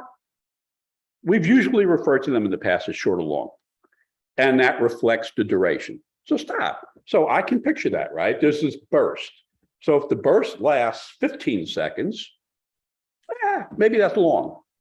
If the burst lasts half a second, maybe that's short. So I'm just getting it into my gray matter, right? That, oh, okay, that's short and that's long, and that's how you've been classifying it. Next sentence, and that's a fact in this argument. However, an unusual GRB has been cited. Okay, so now you're saying, okay, so it's unusual, it must have something that varies from duration. So an unusual one has been cited. And again, that's just a fact. You're just saying one's been cited. Its duration was long, but in every other respect, it had properties of a short GRB. Okay, so hang on one second. So now you're saying, well, wait a minute. These gamma ray bursts have been classified as being short or long. And now you tell me we spotted one where the duration was long, but in every other respect, it was short. It was considered short. In other words, you would have identified it as a short gamma ray burst, even though it had a long duration. Doesn't that suggest that gamma ray bursts have properties in addition to their duration? Yes. Shelby, you're not allowed to bark when we're here like this. Nobody knows the answer. That was the short gamma ray burst. So, but this is, and again, I think this would have a much higher level of difficulty. I don't know, but I think it would, in other words, stop and think for a second. You're being directed, again, going to purposeful ambiguity. You're being directed in the first sentence to duration as though it's the only property of the burst, right? There's no other mention of anything else, right? Yes. Maybe it's got long duration and makes a particular noise, or maybe particles are different in long bursts from short bursts. A bunch of different properties could be in there, but you're only directed to the one. So they suck you in, right? And now the only thing you're thinking about is duration. But now in this third sentence, they say, now hang on a second. Here we have a gamma ray burst where the duration was long, right? But every other property was short. Okay, well then it had other properties other than duration. And again, that's just a fact. You're just nothing but facts here. Now we get, and it says, so clearly, which means you're summing up, right? So clearly, the descriptive labels short and long have now outlived their usefulness. So the first thing you need to recognize is that is the argument's conclusion. that the labels have outlived their usefulness. Now, in order for the labels to have outlived their usefulness, doesn't that mean the labels themselves can be completely discarded? If you're saying they've outlived their usefulness, can't we take the label short and the label long and throw it out the window? Yeah. Yes. And so say, okay, you're telling me basically they're useless. So if those qualities, if that property is useless, and we're going to describe what these gamma rays are, doesn't there have to be some other property that has greater value than calling it short or long? I'd like to, for clarification on something, Sure. just on language. So we're saying to disregard, but I guess the way I'm interpreting it is that their property is more useful. Are we agreeing on that? Well, when they say the descriptive in the conclusion, what I'm reading here is that the labels have outlived their usefulness, Mhm. meaning Entirely? they have no use. Okay. Right? So Are you reading that differently, Julie? I am seeing it differently because when I read properties, I see it as different ways to classify. So the way I'm taking it in is that it is a property of the GRBs. So not to discard it, but not to put on a pedestal compared to the other properties, because clearly, like in situations, it's not the say all, know all. Okay, and I'm reading it a little bit. I'm reading this conclusion as saying the descriptive labels, so calling it short or calling it long is no longer useful. I understand. So, but I don't think we'd end up in a different place on the I think we conclusion. probably got the same answer. So Yeah, I know. And it's going to be, if you're saying to me, I can no longer rely on calling it short or long, then there must be some other property that has greater value. So that's what I'm looking. And again, for everyone out there, if you're not getting this one, that's so fine, because this is going to have a high level of difficulty.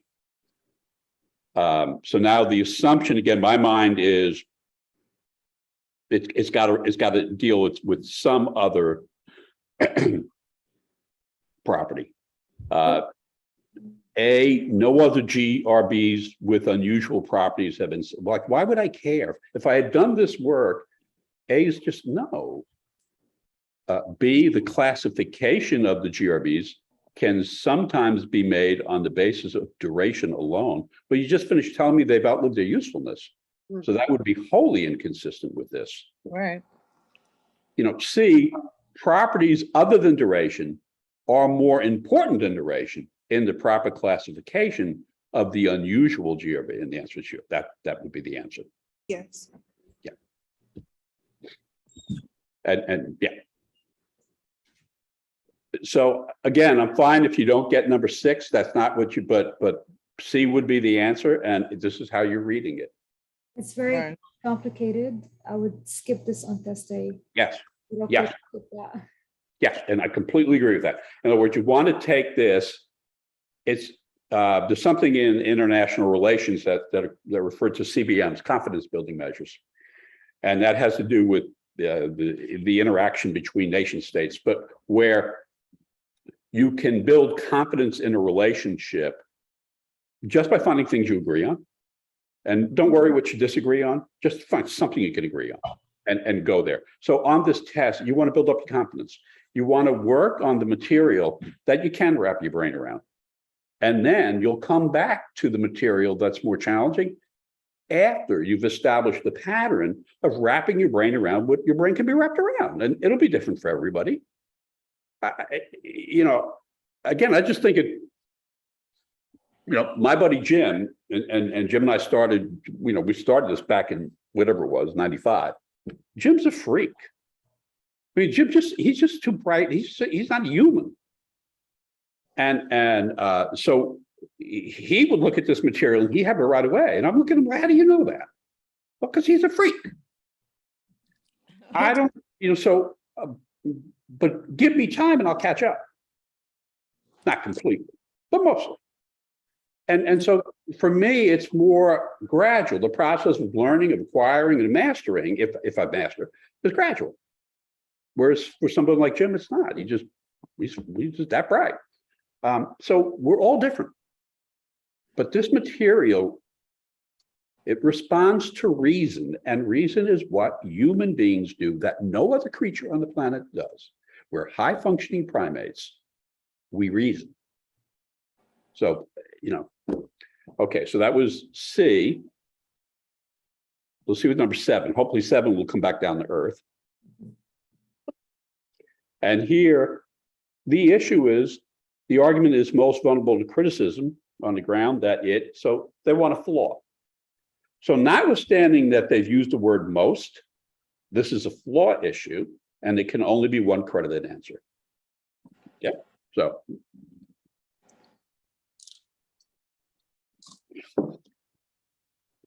Okay, and again, think about this purposeful ambiguity. Think about language being used that if it's not read with great precision, you're toast. What's left out, what's included? All right, what do I got here? So it's flawed, which means the conclusion does not follow from the evidence. It just doesn't. Okay, what do I got here? In one study, hospital patients' immune systems grew stronger when the patients viewed comic videos. So stop, because stop. You got a period there. You're reading text really. Stop. Okay. As when you're reading as a lawyer, one of the tools that is commonly used, and I certainly use it all the time, is if you have a writing instrument in your hand, everywhere there's a period, there's a slash mark, and it's an absolutely wonderful tool to help you learn how to read this way, because it forces you to stop.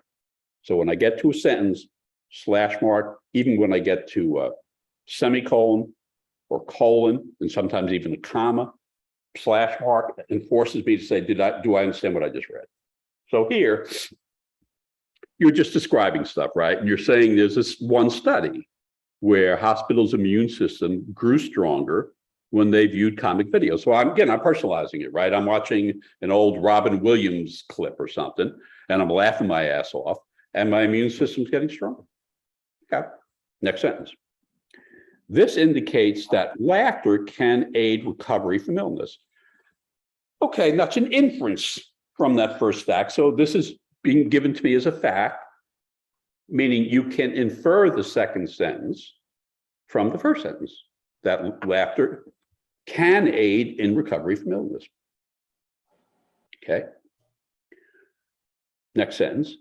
But much greater gains in the immune system strength occurred in the patients whose tendency to laugh was greater to begin with. So stop for a second. The third sentence says, well, but what we found is that the immune system strength that occurred was much greater in somebody, and we've all met folks, right, who they have a wonderful laugh and they use it very often. And so in those folks, the benefit to their immune system was even greater. So they have a tendency to laugh. There was greater improvement. And that's a fact. So you've given me these 3 facts. Okay, now we have, so hospital patients with a greater tendency to laugh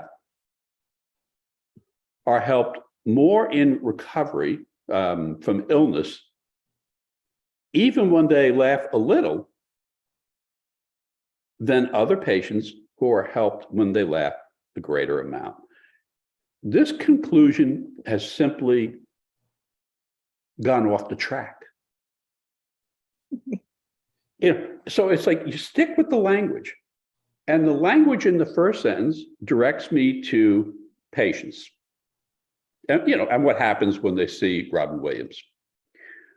The second sentence, now we build the links in the chain. The second sentence is an inference that follows from the first sentence, that you can infer from that laughter helps aid recovery. The third sentence then points out that, but the immune system in people who had a tendency to laugh was even more improved. So if you had a tendency to laugh before this, your immune system reacted even more positively. I got all that. That's all fine.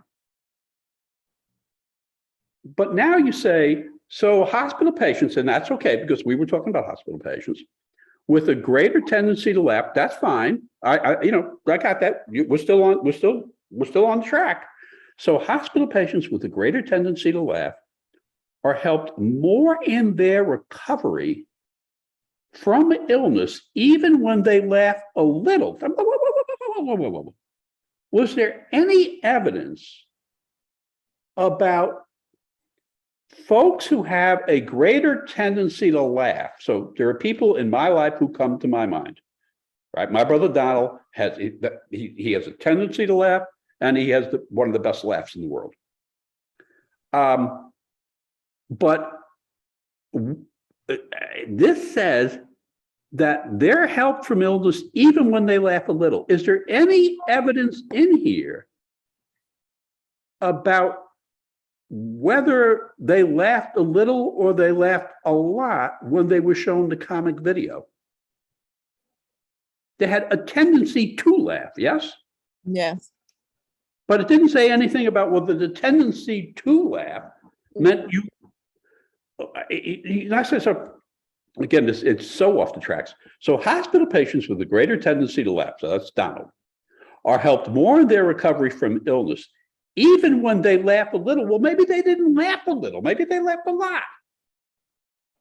Then other patients are helped when they laughed a greater amount. There's no evidence to any of this. There's no evidence. All we established is that Donald had a greater tendency to laugh, right? But then this conclusion goes on and said, and Donald got more benefit even when he laughed a little than when other patients laughed a lot. Well, I don't know how often Donald laughed, but isn't it possible that Donald laughed as much or more than the other patients? Yes. So this is about, again, conscious ambiguity. And if could you see just getting lost in this puppy? Yeah. Yes. Like maybe you're taking, and again, this psychometric exam, right? So if we just look at questions 6 and 7, and you forgot you were taking this test, which means you're going to run out of time in 35 minutes, right? How screwed would you be if you just tried to answer question number 6 taking your time and question number 7 taking your time? Pretty screwed. Rude. So lawyers, good lawyers know when they're getting screwed Mhm. and say, no thanks.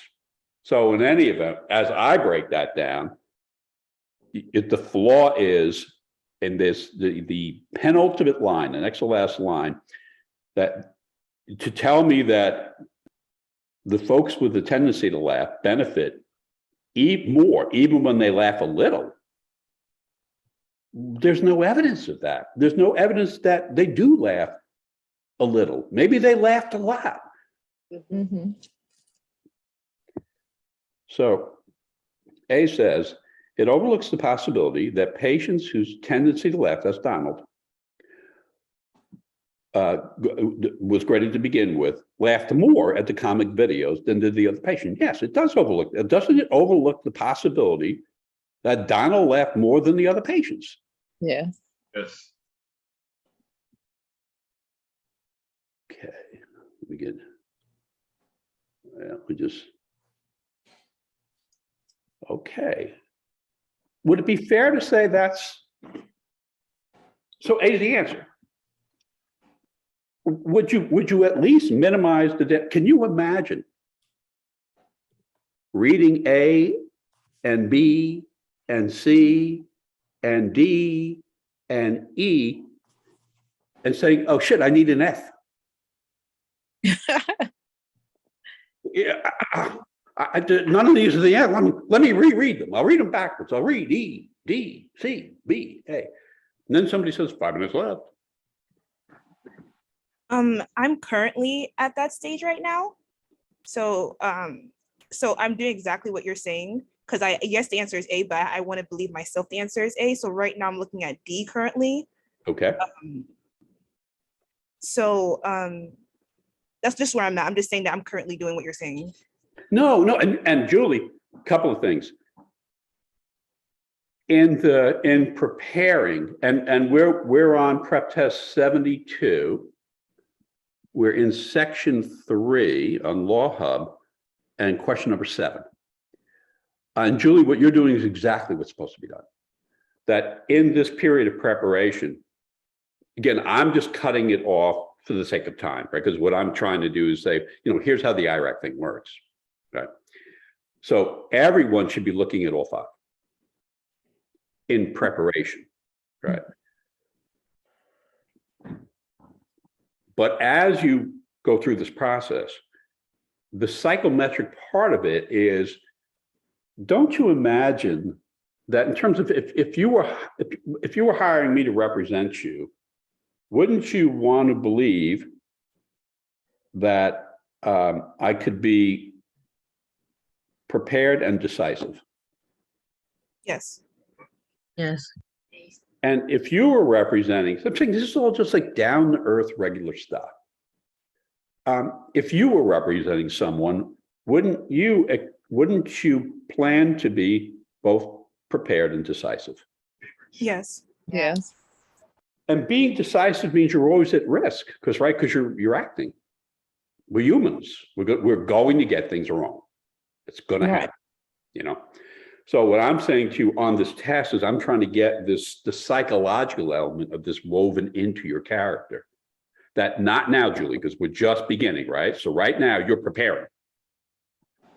But you should be preparing so that when you take the test, your preparing allows you, it frees you to be decisive when it is prudent to be decisive. And I do think a lot of people struggle with that. Because so much, again, just going back to college, again, from the front of the room, right? From my view in the front of the room, right? Every test I ever gave, I incorporated in it twice the amount of time I thought was required to complete it. So if you had an hour and a half, you really only needed 45 minutes. And I wasn't alone. So in college, there is a tendency, I believe, to allow, because we're just trying to find out what you know. We're not trying to harm you, we're not trying to mess you up. We're just trying to find out what you know. Okay, so why not give a little extra time? But again, going back to, if that's what you're accustomed to, and now you come onto the LSAT, because you want to be lawyers. And at some point you have to step up and say, people are ready, or whatever it is you're going to say, but you got to get up and try a case. So that part about being decisive is really important, but not right now. Right now, what you want to do is think, that really does look like the answer. I think I'm reading it now and I see why I was confused. And I'd like to share this in case anyone else is confused the way I was. Okay, go. What are you reading, Julie? The way it's worded, where it says overlooks the possibility that the patient, and where it says the patient, where it says the patient whose tendency to laugh was greater to begin with. That whole part is just saying that patient. So I think the fact that it's such a wordy way of referencing that patient, when you're reading it and when you're reading all the answers, it gets you jumbled up. So I just read it as overlooks the possibility that that patient, and in my head thinking like, okay, who laughed more at the comedic videos, it makes it less confusing. Yeah, that's a fair. And again, in terms of indicia of difficulty, indicia just meaning indications of when something has a high fail rate. Mm-hmm. One of them has to do with the language itself. So if you're looking at nouns that are uninviting, there's a reason for that. The second has to do with length. That if I want to increase the fail rate, I increase your reading burden. So there are two tools immediately at my that are available to me as the writer. One, if I want to increase the fail rate, I can increase the reading burden. And two, I can increase the difficulty of the vocabulary, right? And that's what they do. And none of that really matters here, because when you get down to the core of this is just A goes to B and B goes to C. And so here, this 6 and 7 would be two gut punches to an exam taker. And you have to avoid that on the test. You know, I mean, if you see it, that's fine, but most people are not going to see it. And, you know, we didn't get into it all, but when you're taking this test, you've got to practice in advance with the way you're going to take the test, with the tools. Like they give you, when you open it up, you're going to be looking at 25 blank ovals, right? So say we just opened up the section and you're actually taking the test. You got 25 blank ovals. But available to you, you can leave an oval blank, you can darken the oval, or you can put a flag somewhere. And you want to think about this as an exam, the difference between tactics and strategy. The tactics are the small things. The strategy is what do you know, how do we win the battle? The tactics are what you do to accomplish that. On questions like 6 and 7, if you're taking the test, you do not take it in order. In other words, you would get to question numbers, maybe you answer questions 1, 2, 3, 4, and 5, and maybe you darken the oval for all of them, right? But given the difficulty of the language and given the reading burden, you might look at 6 and 7 and just put flags there. And a flag means I'm coming back. And then say, I am coming back, I'm saving that time, but I'm moving, I'm going to skip 6, I'm going to skip 7 and move on to 8. You may find that you hit an argument that you have no chance in hell at getting right. And it's going to take way too long, even if you got it right. And in that case, you can leave it blank. So the three things, right? 1 is darken the oval. 2, put a flag, which means I'm coming back. And 3, leave the oval blank. And then when you finish, you'll now come back. So say you get to 25, and now you come back and you may have 6 flags and 5 blanks. And then what that says to you is answer the 6 flags first. And then before you run out of time, make sure everything is filled in because there's no penalty for guessing. Okay, but Julie, you're okay with number 7? Yeah, yes. Okay. So look at 8.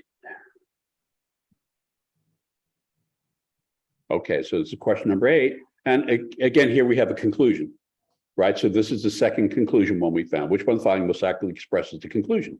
Okay. So let's see what we have here.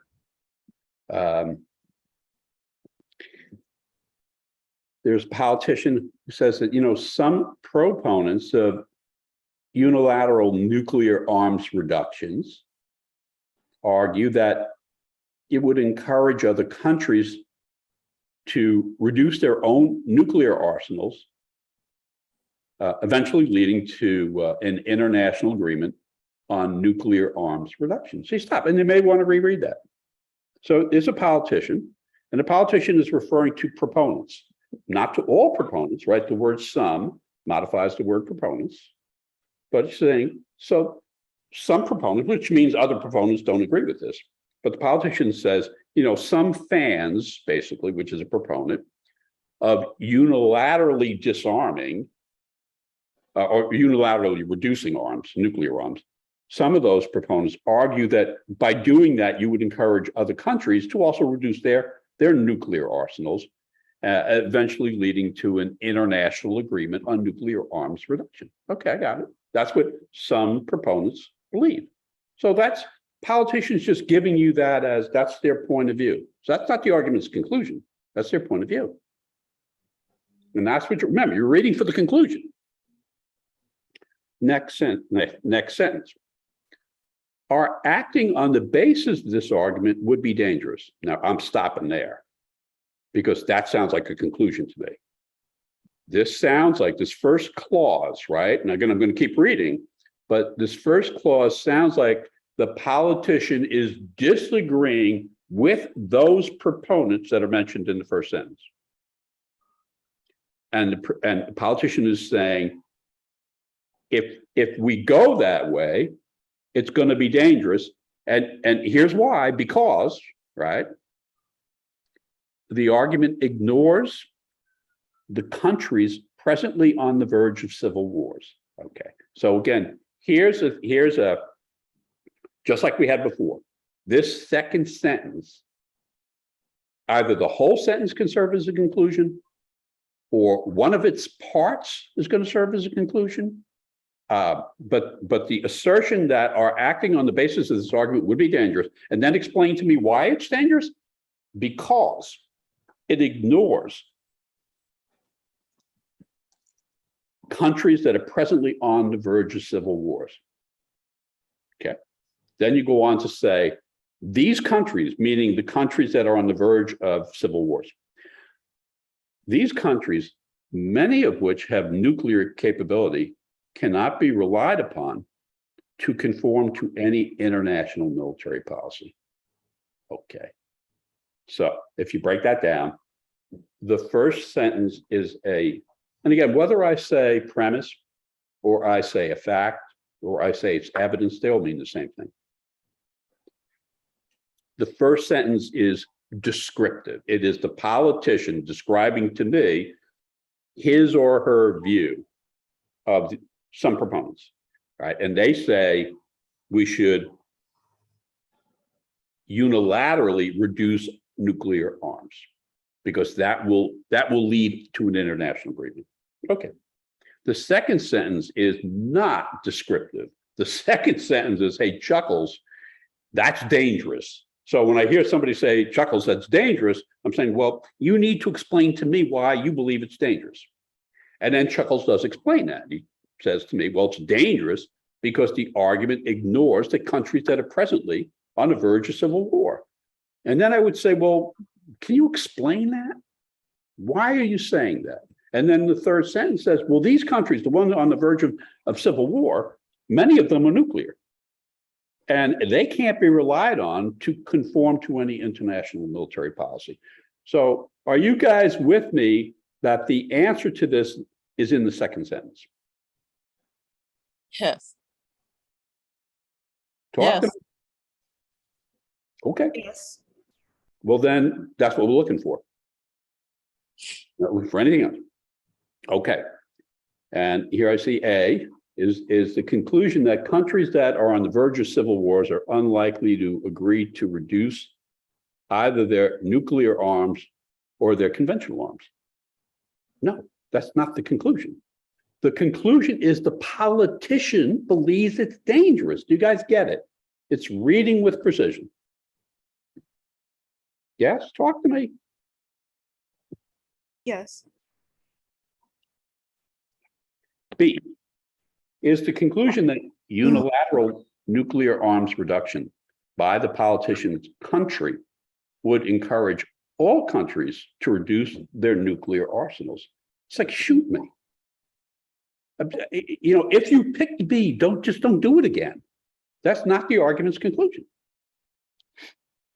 C, many countries cannot be relied upon to disclose the extent of their nuclear capability.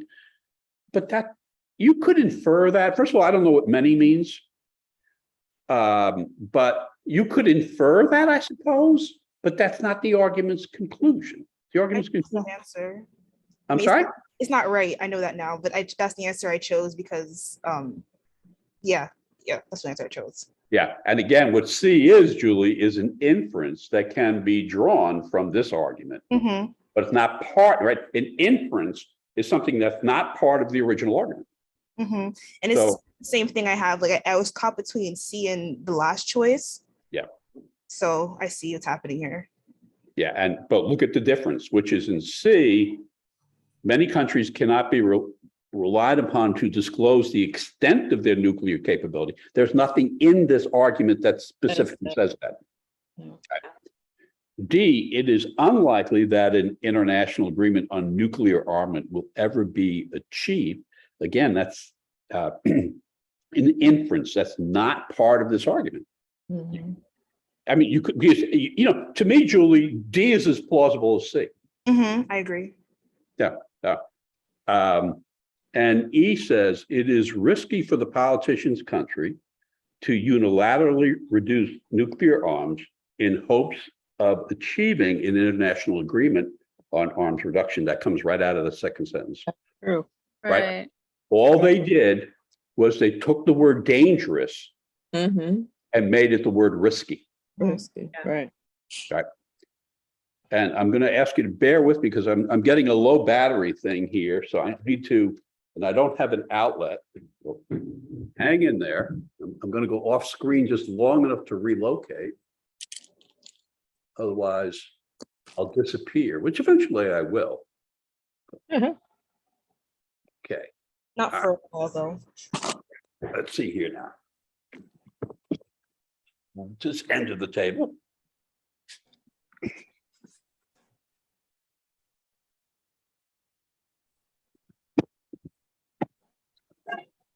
Yeah, well, all right, and I need my plug.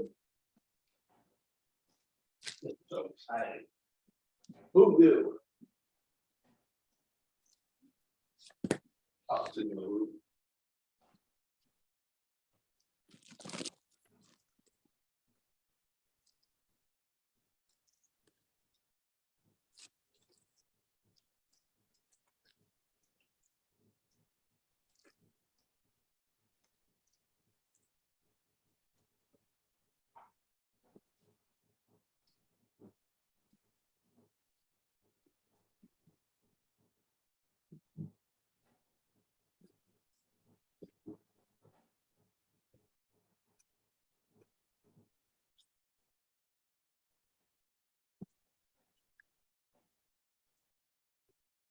In case anyone in the chat doesn't see, I'm making a group me. I think we got about 6 people in it right now. Okay. So if you join, just pop in the chat and I'll add you. What is group me? Sorry, I'm older. That's I okay. have no idea what group me is. Use more in like I'd say like academic spaces for like things like this because people may have Androids, iPhones, and through text it's not like you may not get like Okay. on group me it's like it's just I think more professional and it like accounts for people who may have Androids. Okay. Thanks for doing that. Of course. Oh, you may have to get the app. You can also get on your desktop as well. Okay. Okay. All right, I'm back. Looks like it's a little bit darker here, but Mhm. all right. So. Okay, so we're okay with question number 9? Yes. Yes. Yes. Okay, and 10. Again, it's the same technique. Would it be? Is it your impression that on each of the 9 questions I've answered, I've used the same technique? Yes. Yes. Yes. That's what this is about, right? It's not about whether you're getting, I mean, it's wonderful if you're getting 7 of them right. So please don't misunderstand. But it's not about, because again, in that first golf lesson, if you line 30 people, and I don't know why I use golf because I don't play it, but if you line 30 people up, they're going to perform at different levels. Some are going to hit the ball where it's supposed to be, most will not. So don't focus on you're not getting these right. Focus on you're just beginning. So what do I have here? I have on number 10, which one of the following, if true, provides the strongest basis for criticizing the reasoning in the advertisement? So you stop for a second. So I'm going to read an advertisement or advertisement. I'm going to read that. And I want to criticize its reasoning. So the issue here is to weaken, which is to criticize. And let me get the, let me see what it, where it brings me. So the advertisement reads, auto accidents are the most common cause of whiplash injury, a kind of injury that is caused by a sudden, sharp motion of the neck. You stop, there's a period there. So, I mean, we're all going to understand that. And you say, okay, so I'm being directed to automobile accidents as the most common cause of whiplash. And then they define whiplash, which is a type of injury caused by a sudden sharp motion of the neck.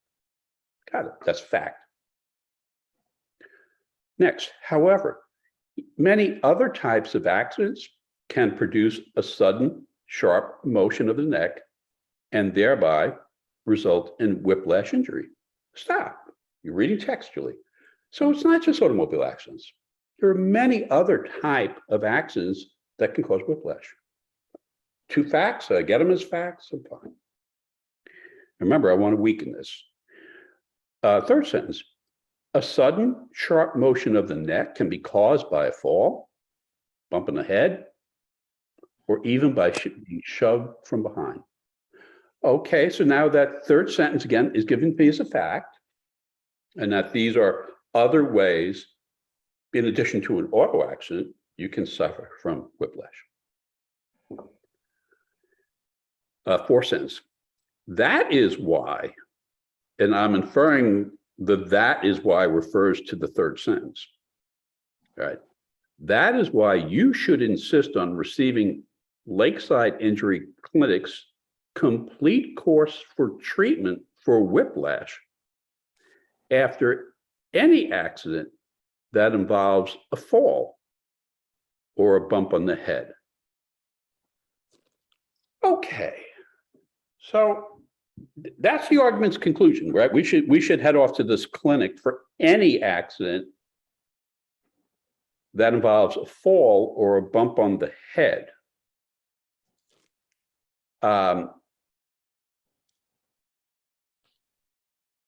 Well, but they're telling me in the conclusion, we should go there to be treated for whiplash, right?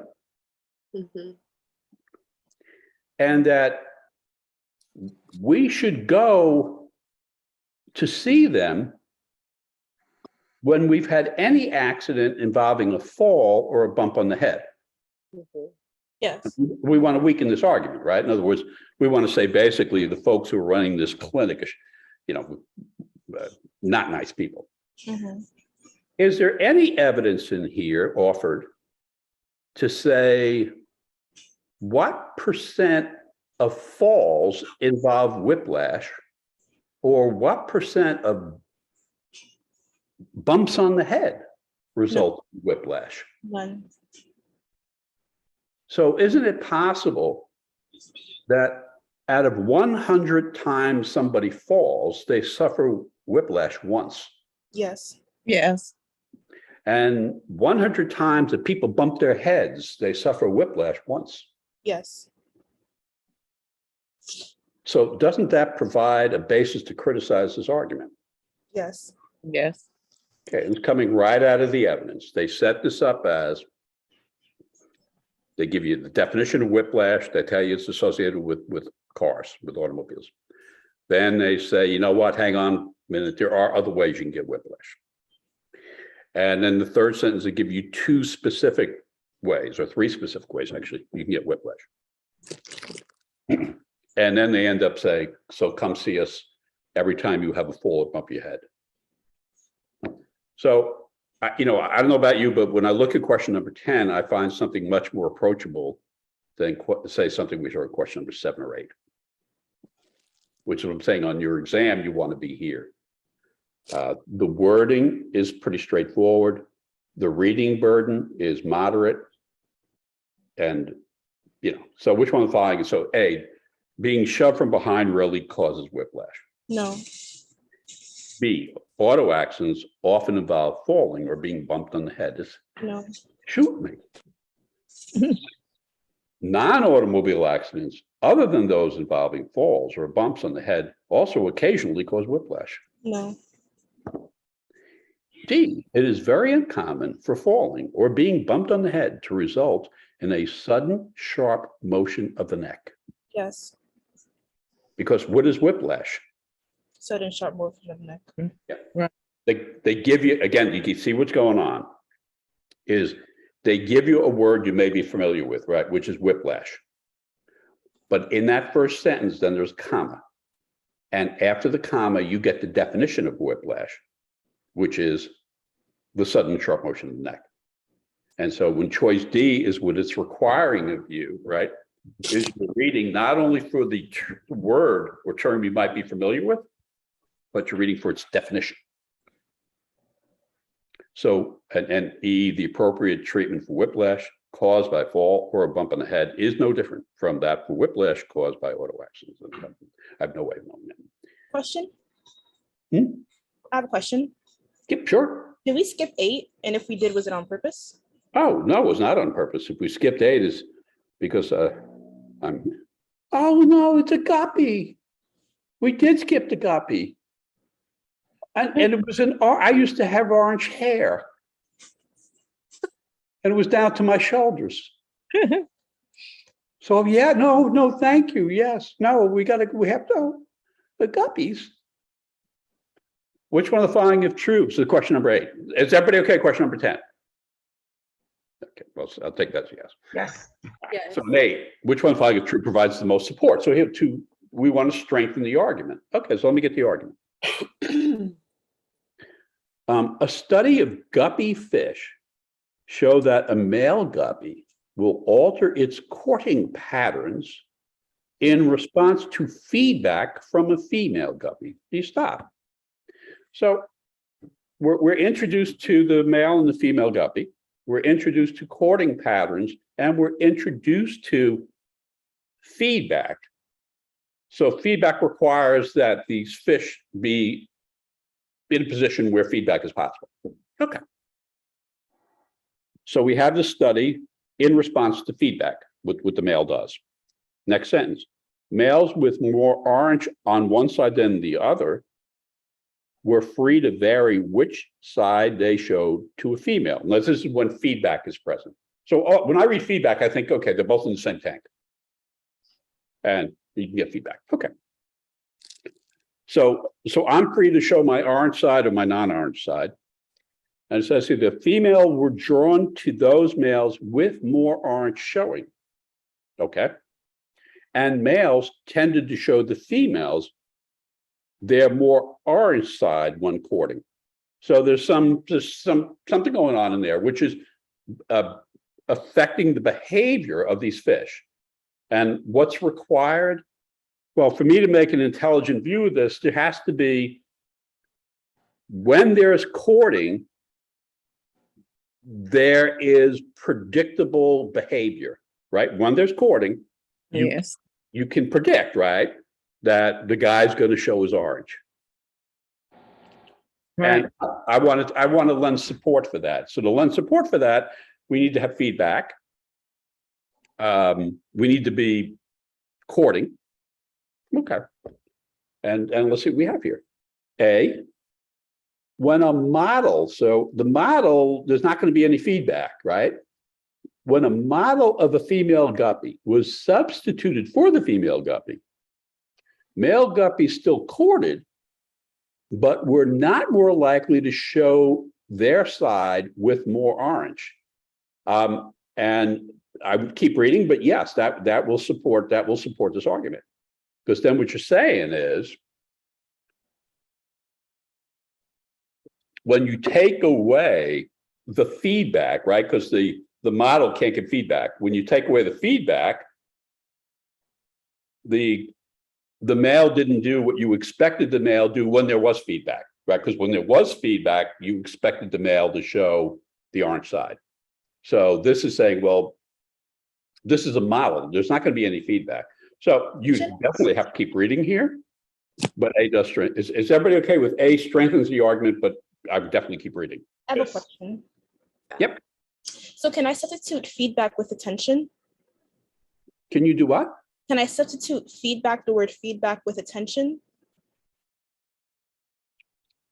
I don't know that I would, I think, I want to say yes. Because saying that female fishes are attracted to male fishes that show more orange. So when a Right. model fish is put in, because it's not an actual fish, it can't give male fishes attention / show that they're interested in the orange. So is that what it's saying? I just want to make sure that feedback is saying that the model can't do what the actual fish does, AKA give. No, male that's what it says. Okay. Yeah. The feedback is chemistry, if you will, right? Okay. So you can't get chemistry from a model. Okay. So, yeah. But I would keep reading because it's not dealing with the male guppy getting feedback, which would be more precise. But B, in many other species, I don't care. This is not about many other species. This is about the guppy. In many other species, females show a preference for symmetry of coloring. Who cares? C, no studies have been done on whether male guppies with more orange coloring father more offspring. Well, who cares? So no. D, female guppies have little, it's not about the orange color of females. And E, the male and the female guppies were kept in separate tanks so they could see each other, but not otherwise directly interact. You're not going to get any feedback that way. So I would say here, A doesn't have any serious competition. So, it's not the answer I would naturally gravitate to, but given B, C, so here you would need to read all, I would need to read all of them, but A is the answer. All right. Okay. So is this giving you a sense for, in logical reasoning, how I want you to proceed? Yes. Yes. And again, don't beat yourself up. Because that's a tendency, because particularly if you're an A student, you're not helping yourself by beating yourself up. It's just, if you were at a golf lesson and all you were doing was focusing on the grip, then that's what you're doing. And maybe the ball goes, you shank the ball the first 7 times or something, right? But then in your next 7 strokes, you're not going to shank it 7 times. Maybe you'll shank it 3 or 4 times, right? And it's a process. And this is a hell of a lot more complicated than golf stroke. So I would say, in terms of what I want you to do is, again, in logical reasoning, when you get to exam set, and you can get to 78 anytime, but if you want to see me doing on video what I've just done here today, right? If that's going to be helpful, go to the logical reasoning library and go to prep test 78, and I'll be doing the individual arguments in prep test 78. And if that builds on what we've done today, then go do that, right? What you're doing on your own is, once you have a sense for how this technique works, what is the issue? And stop, right? The issues are different. They require different perspectives from you, right? Okay, I'm looking for a flaw. That means the writer had to embed a flaw when I'm reading. It's there. It's there. That's what I'm looking for. Once I find it, it's the answer, right? So I'm starting with the issue. They want me to find the main conclusion. I'm just looking for the main conclusion. I'm not looking for a premise. I'm looking for the main conclusion. And then, so your issue informs how you read your argument, which is the rule. That leads to application. It's just application occurs automatically. I'm applying the issue to the rule. And at the end of that, my mind produces something. Sometimes it's going to produce exactly what the answer choice is going to look like. Sometimes it's simply going to produce something that gives me guidance. Maybe it gives me the neighborhood, but not the house. But that's okay. It gave me the neighborhood. And the other answer choices that aren't in that neighborhood will be dismissed. And you'll get better at this with time. And again, I think it's healthier now just to concentrate on in logical reasoning on the lower numbered ones, right? And perhaps issue by issue instead of randomly. And then I just kind of wanted to get this in. What I'll start off on next week is I'll take any questions you have, but next week I absolutely will be concentrating on analytical reasoning, because I think at this point you have a feel for how I want you to approach the logical reasoning section. It's all about the technique. So we're going to come back to logical reasoning over and over and over again without leaving anything behind. That said, next week we'll dive into the analytical. Julie? No, sorry. My mic was on and I didn't realize. That's right. Peter, what I'm You- realizing now is that when I was doing the questions that I was approaching it the way you said not to. And then when I changed it, I started to realize like, okay, issue, rule, analysis, conclusion. Like you can't approach it like how you would do a regular test. It doesn't work. Well, that would make,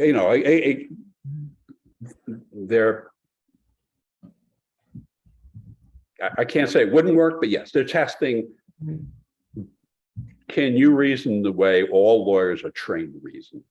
And that's how that's how we're trained to reason. It's not in a million years, like none of this is, and I don't mean for you guys, but for lawyers, nothing's personal. It's what's the issue? It's not like, did you screw up? But yeah, sure you screwed up. We all screw up. I did. It's nothing personal. I can't help you if I don't know what the issue is. Right. And I can't help you if I don't know what the law is that governs this area.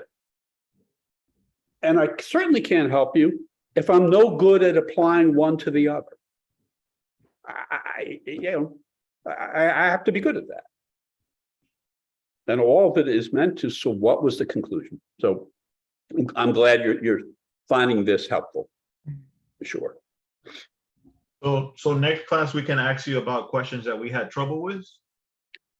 Oh, absolutely. Absolutely. And Marcos, are you referring back to questions you may have trouble with on prep test 72 from this week? Yeah, because I kind of did what you told us about do section 2 and 3. And Okay. then you said start 19. So I did section 2 and 3. And it was section 2 of test 19, question 19 that I had issues with. And it was a Okay. conclusion question. And I'll be happy to do that. If you need to scoot, right? It's still going to be recorded, but I'll be happy to stay and answer any questions you have Okay. from the Okay. logical reasoning section of 72. Okay, 72. Yeah, no, then it was 19, not 70. Okay. Well, 19 sounds hard. I don't like the sound of it because it sounds like it's going to make me work. It was a pretty tricky one where I could not understand. I put a note saying, must ask professor. Well, I don't know about the professor thing, but is it okay if you ask me? Yeah. Yes. All right, that's in section 2? For 19, yes. Okay, let That's me get back. 19. I need to get, I did that yesterday too. So do you care if I listen too? Or was it? Well, carefully listen. No, I thought he said he wanted to ask you in private. So you were telling No. I'm okay with Okay. everyone listening. Oh, you speaking to Marcos? Oh, yeah, no. I think Marcos was just trying to let everybody off the hook, if they Oh. wanted to get off the hook. 72, section 2. No, I'm sorry. It was LSAT 19. I'm sorry. Oh, crap. Oh, prep test 19. Yes. Oh, okay. That's what I was working on yesterday too. So right when you said that, I was curious which one it was. Okay, so what am I looking for in prep test 19, Marcus? It should be section 2, question 19. Oh, it's going to be hard. Yeah, it's a conclusion. I know the answer to it, but I just could not come to how it came to that answer. Well, beats me. Let's see what we have here. So first of all, a couple of things you look at here is the tactics of taking the test. When you get to question number 19, at the very least, a yellow flag should go up, right? Just the number tells you danger ahead. It's not a red flag, it's a yellow flag, right? Just like if you're working on number 7, it's yellow to green, you know, but number 19 is yellow to red. And then you look at the issue. And the issue here is which one of the following most logically completes the argument. So that issue is a very challenging issue. It means basically what's got to be true. And how will I complete this sentence logically?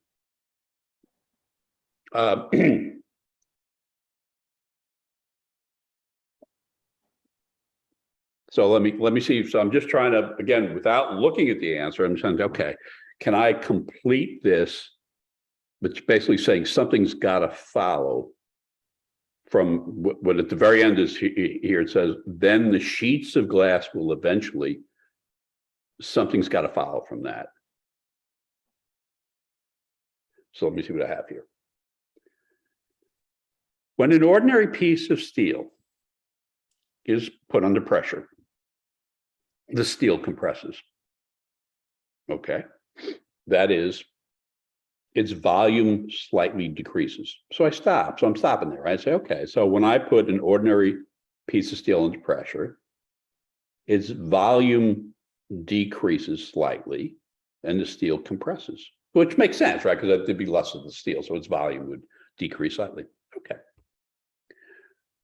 Glass, so now we're not talking about steel. Glass, however, is a fluid. So rather than compressing, it flows when put under pressure. Its volume remains unchanged. And again, you know, if you were doing this on the test, you certainly get a science feel to this. Like I feel like I'm in a chemistry lab. So, you know, for me, this would be getting a yellow flag, and I say, hey, let me. I mean, I think I get it, but let me come back to it. But now that I'm reading it, the second sentence says we're really talking about glass, not about steel. And you're telling, like, when you put it under pressure, the volume remains the same. So it's not steel. It just flows. Okay, I got that. Next sentence. Any portion of a sheet of glass that is under sustained pressure will very slowly flow to areas under less pressure. Okay, so I'm picturing the glass, right? And I've got the pressure, it's say in the middle of it, right? And from that the part that's under pressure will slowly flow to areas that are under, so maybe out to the edges. Okay, so I got it, I think. Therefore, in a single extremely heavy, therefore, if a single extremely heavy object is placed in the middle of a horizontal sheet of glass of uniform thickness, and if the glass is able to support the weight without cracking, then the sheet of glass, and then you stuck. Okay, so, you know, I don't have the answer. I mean, I'll pick the answer from the answer choices, but what I see happening here is that the sheet of glass will eventually become like the glass will flow, which is what I've been told in the second sentence. So its volume remains the same, right? But the glass will flow. So I'm seeing the glass that flows out to the sides, likely would be thinner, I guess, than the glass that is under pressure. But it's going to be something like that. So let me see what I have here. A, So then the sheet of glass will eventually become larger in size, yet be uniform. No, because they're saying it flows under pressure. So the volume is the same, but no, it's flow. So B, flows towards the point at which the pressure of the object is greatest. No, it's the opposite. It's flowing away from that point. The flow is being caused by the pressure. C, the sheet of glass will eventually compress. No. No, you're not saying it's about compression. The sheet of glass will eventually divide into exactly two pieces. No. No. And E, the sheet of glass will be thinner in the portion of the glass that is under the pressure of the object than in those portions of the glass that are not under pressure. And Yeah. that makes sense because it's flowing Yeah. out. Yeah. But again, I don't have a background in chemistry, and if I were taking the test, Marcos, and I had question number 19, I would only do it at the very, very, very end. And if I were not doing that for me, every argument is assigned a level of difficulty. This is a level 5. Level 5 is as high as it gets. So I'm sure it's a level 5. And where I see a level 5, and like where I'm leaving my, whatever it is, maybe I have 3 or 4 blank ovals at the end of a section, I'm either guessing A or E on those, because it seems to me that when you're talking about a level 5, which is I think what I would have left over, A or E is the answer more than 40% of the time. But did that help at all, Marcos? Or? Yes, but I do see that I diagram a lot. Like I guess like on the last sentence, or yeah, where it says therefore if a single, I started to diagram, but I usually see myself always diagramming questions. Even like if there's a paradox question, like when we went over the tuna situation, I remember when I did it by myself, Yeah. I still took notes by myself. Like I had to like kind of write it down in order to like fully understand it. I got the answer right, but I had to, you know, make notes of it on myself. Like I have a whiteboard here because I take a lot of basically notes when I do logical reasoning. Is that kind of a reason you think maybe why I might be struggling? Well, I don't know that I accept the characterization that you're struggling. Again, don't worry about where the ball ends up, right? Concentrate on the technique. And we're very, very, very, very early in this process. To me, the writing, I think that's great, because what you're doing is writing allows you to come to a deeper understanding. So the process of writing is we're thinking, right? So we're using our cognitive process of thought. And then we're writing down as we're thinking. So you're reinforcing that cognition, that awareness, that thinking part of it. And during the test, I'm not sure you'll be doing as much writing. I don't think you'll need to do as much, if any, writing, because that process seems to me is just contributing to a more robust understanding of what you're being confronted with. So I would keep it up, and again, don't beat yourself down. Right now, it's not about did you hit the ball in the fairway. Right now is your grip correct, right? Or is your ball placement correct? Or is your swing going back? Did you choose the right club, right? It's those pieces. And on this test, those pieces in logical reasoning are, you know, they're going to ask me to solve paradoxes. Let me concentrate on that. They're going to ask me to weaken, not ask, they're going to require me to weaken arguments. Let me concentrate on that, because that's not the same as identifying a paradox. They're going to require either identify or draw an argument's conclusion. So let me focus on that. And, you know, again, the way the course is going to work, there are 3 phases. So the first phase is preparation. So slow your asses down, really concentrate on the IRAC thing. And then we'll move into a second phase. which is once you have that, we can move from preparation to preparing to execute. So when we're preparing to execute, then we can do modified time conditions, right? So then we can say, well, you know, I've been working on trying to understand what is a bloody flaw, and you know, how do I solve where it's solvable? How do I solve it? That's preparation. The second phase is when you're preparing to execute, you create sort of a mini exercise, and we'll do this. And the mini exercise will be, well, let me go to Law Hub and let me pull out 25 examples of flaw issues that appeared in prior exams. Now, let me give myself 35 minutes or some period of time. Again, you're not trying to be that precise, but you're saying, if I allow myself, whatever it is, a minute and 20 seconds per question, if you allow yourself a minute and 20 seconds per question, you would get through every question in logical reasoning. So the way you do these mini exercises, you say, well, let me give myself 2 minutes. And let me now just do flaw after flaw after flaw after flaw after flaw after flaw. And now let me see where I am. And you would do that for each issue.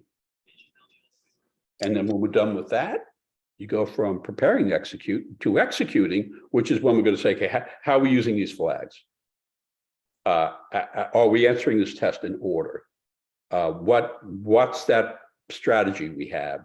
You know, what's our objective in the first 12 questions, right? In logical reasoning, what's my objective? Is it to get a 9? Is it get an 11? What's my objective? And how does that objective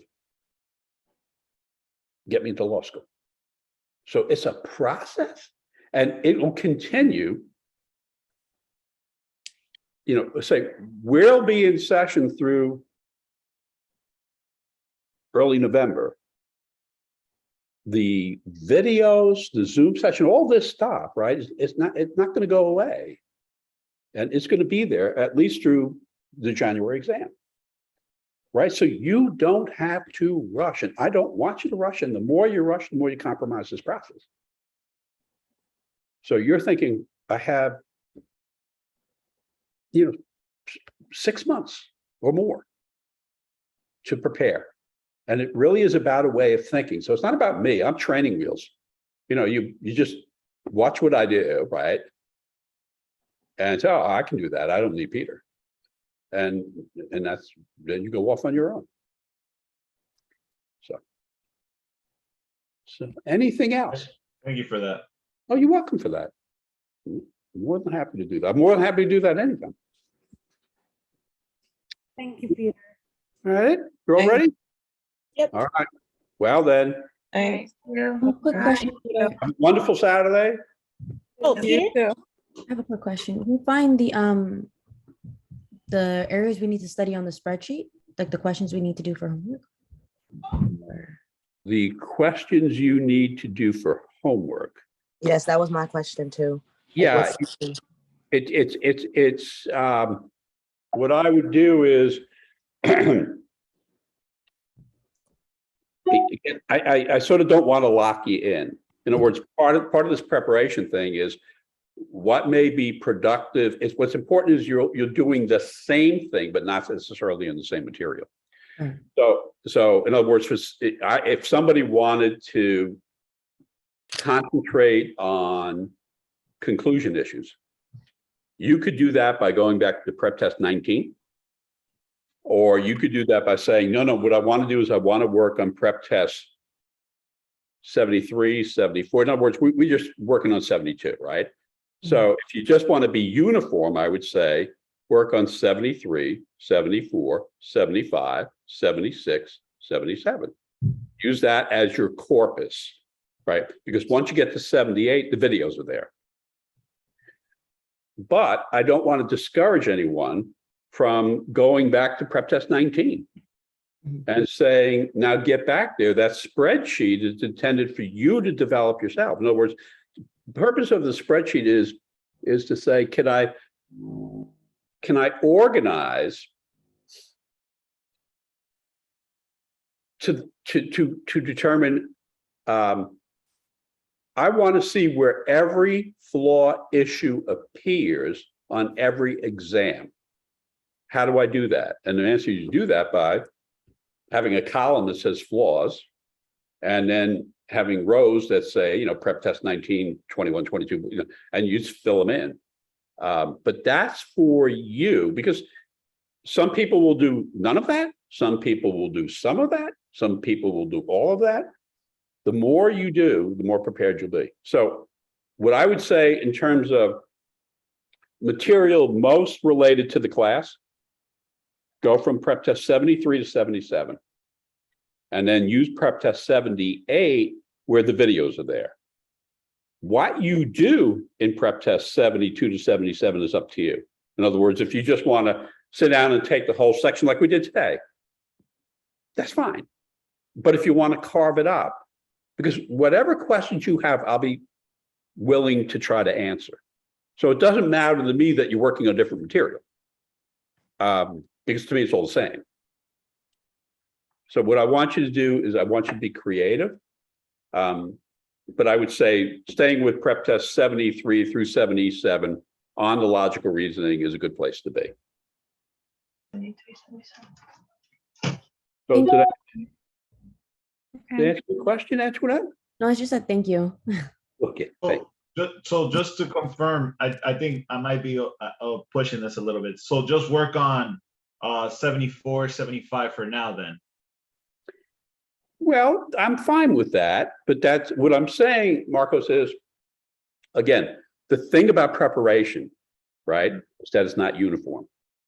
So each of us responds to time constraints. We respond to family obligations. We respond to psychology of when we're ready to prepare, when we're not ready. You know, do I do it in the morning? Do I do it in the evening? So the specific content of it, to me, that doesn't matter so much. Okay. So if working on prep test 74 and 75 works in your life, that's exactly what you should do. That said, if you may be doing entire sections, in which case 2 exams would be quite a bit. But somebody else might be saying, but I don't want to do it that way. You see, I want to do it by concentrating issue by issue.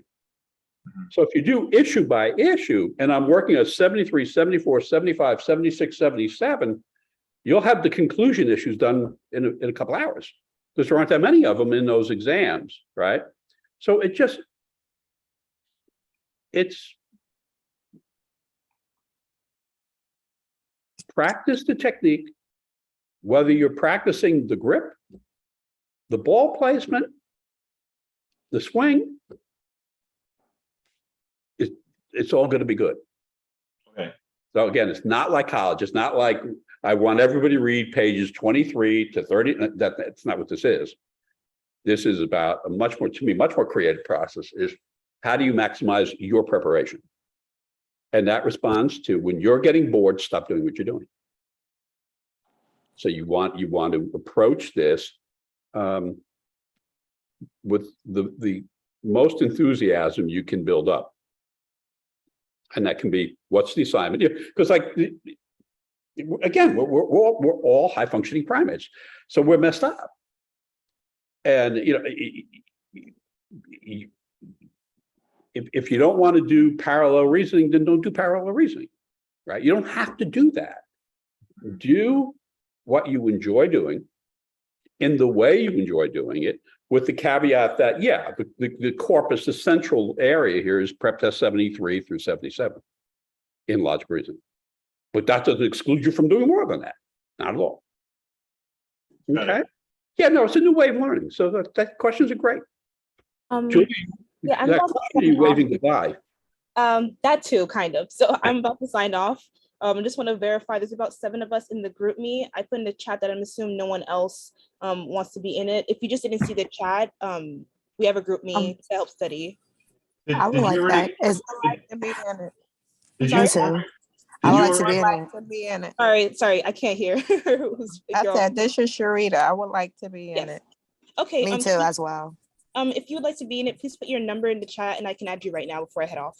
Mine Yeah, won't go through. I don't know why. Your number? Yeah. It wasn't added on my end. I don't see any group that I was added to. Did you add your number in the group chat? I put my email because it's connected to the group me, but I'll put my phone number right now. Well, why don't I do this? Why don't I make it easier on everyone? Why don't I just send a list of the names I have on the class list, the email, Okay. addresses, right, to everybody, Great. and Yeah. then everybody will have the information. All right. Is that okay? For me personally, I just like to get the numbers because I have the group me open right now. I would just need to put in their numbers and then everyone would be in. I sent mines right now. This is But if- Aisha. As well, it'd be nice for us to have each other's contacts, I guess, outside the group me, like, or each other's emails. Yeah. Mine won't go through for some reason. You want to tell me verbally? You want to just say it to me and I'll type it in? Okay, my number is 914 Mhm. 715 Mhm. 9065. Okay. Rita, that's Mhm. SHERRITA Mhm. 28 at Oh, no, I don't need iCloud.com. email. It's okay. I just Okay. need your numbers. I have Okay. Sharita, and I'm gonna add Alicia right now. Cool. I just want to make sure it's all set before I head off. Excellent. I'm downloading the app right now, Mm-hmm. so sorry, I'm not as, Oh, don't apologize. Like the chat's gonna be here. I think it'll just add you automatically, I'm assuming. I'm not as tech savvy. No one is. So how do we know if we're invited? I'm gonna send a separate, I sent an initial hi message so you guys can see. I'll send another one once you guys are all in. Okay. I just Assuming- downloaded the app and I was in the chat, like it was already there, so. I have one more, I think it's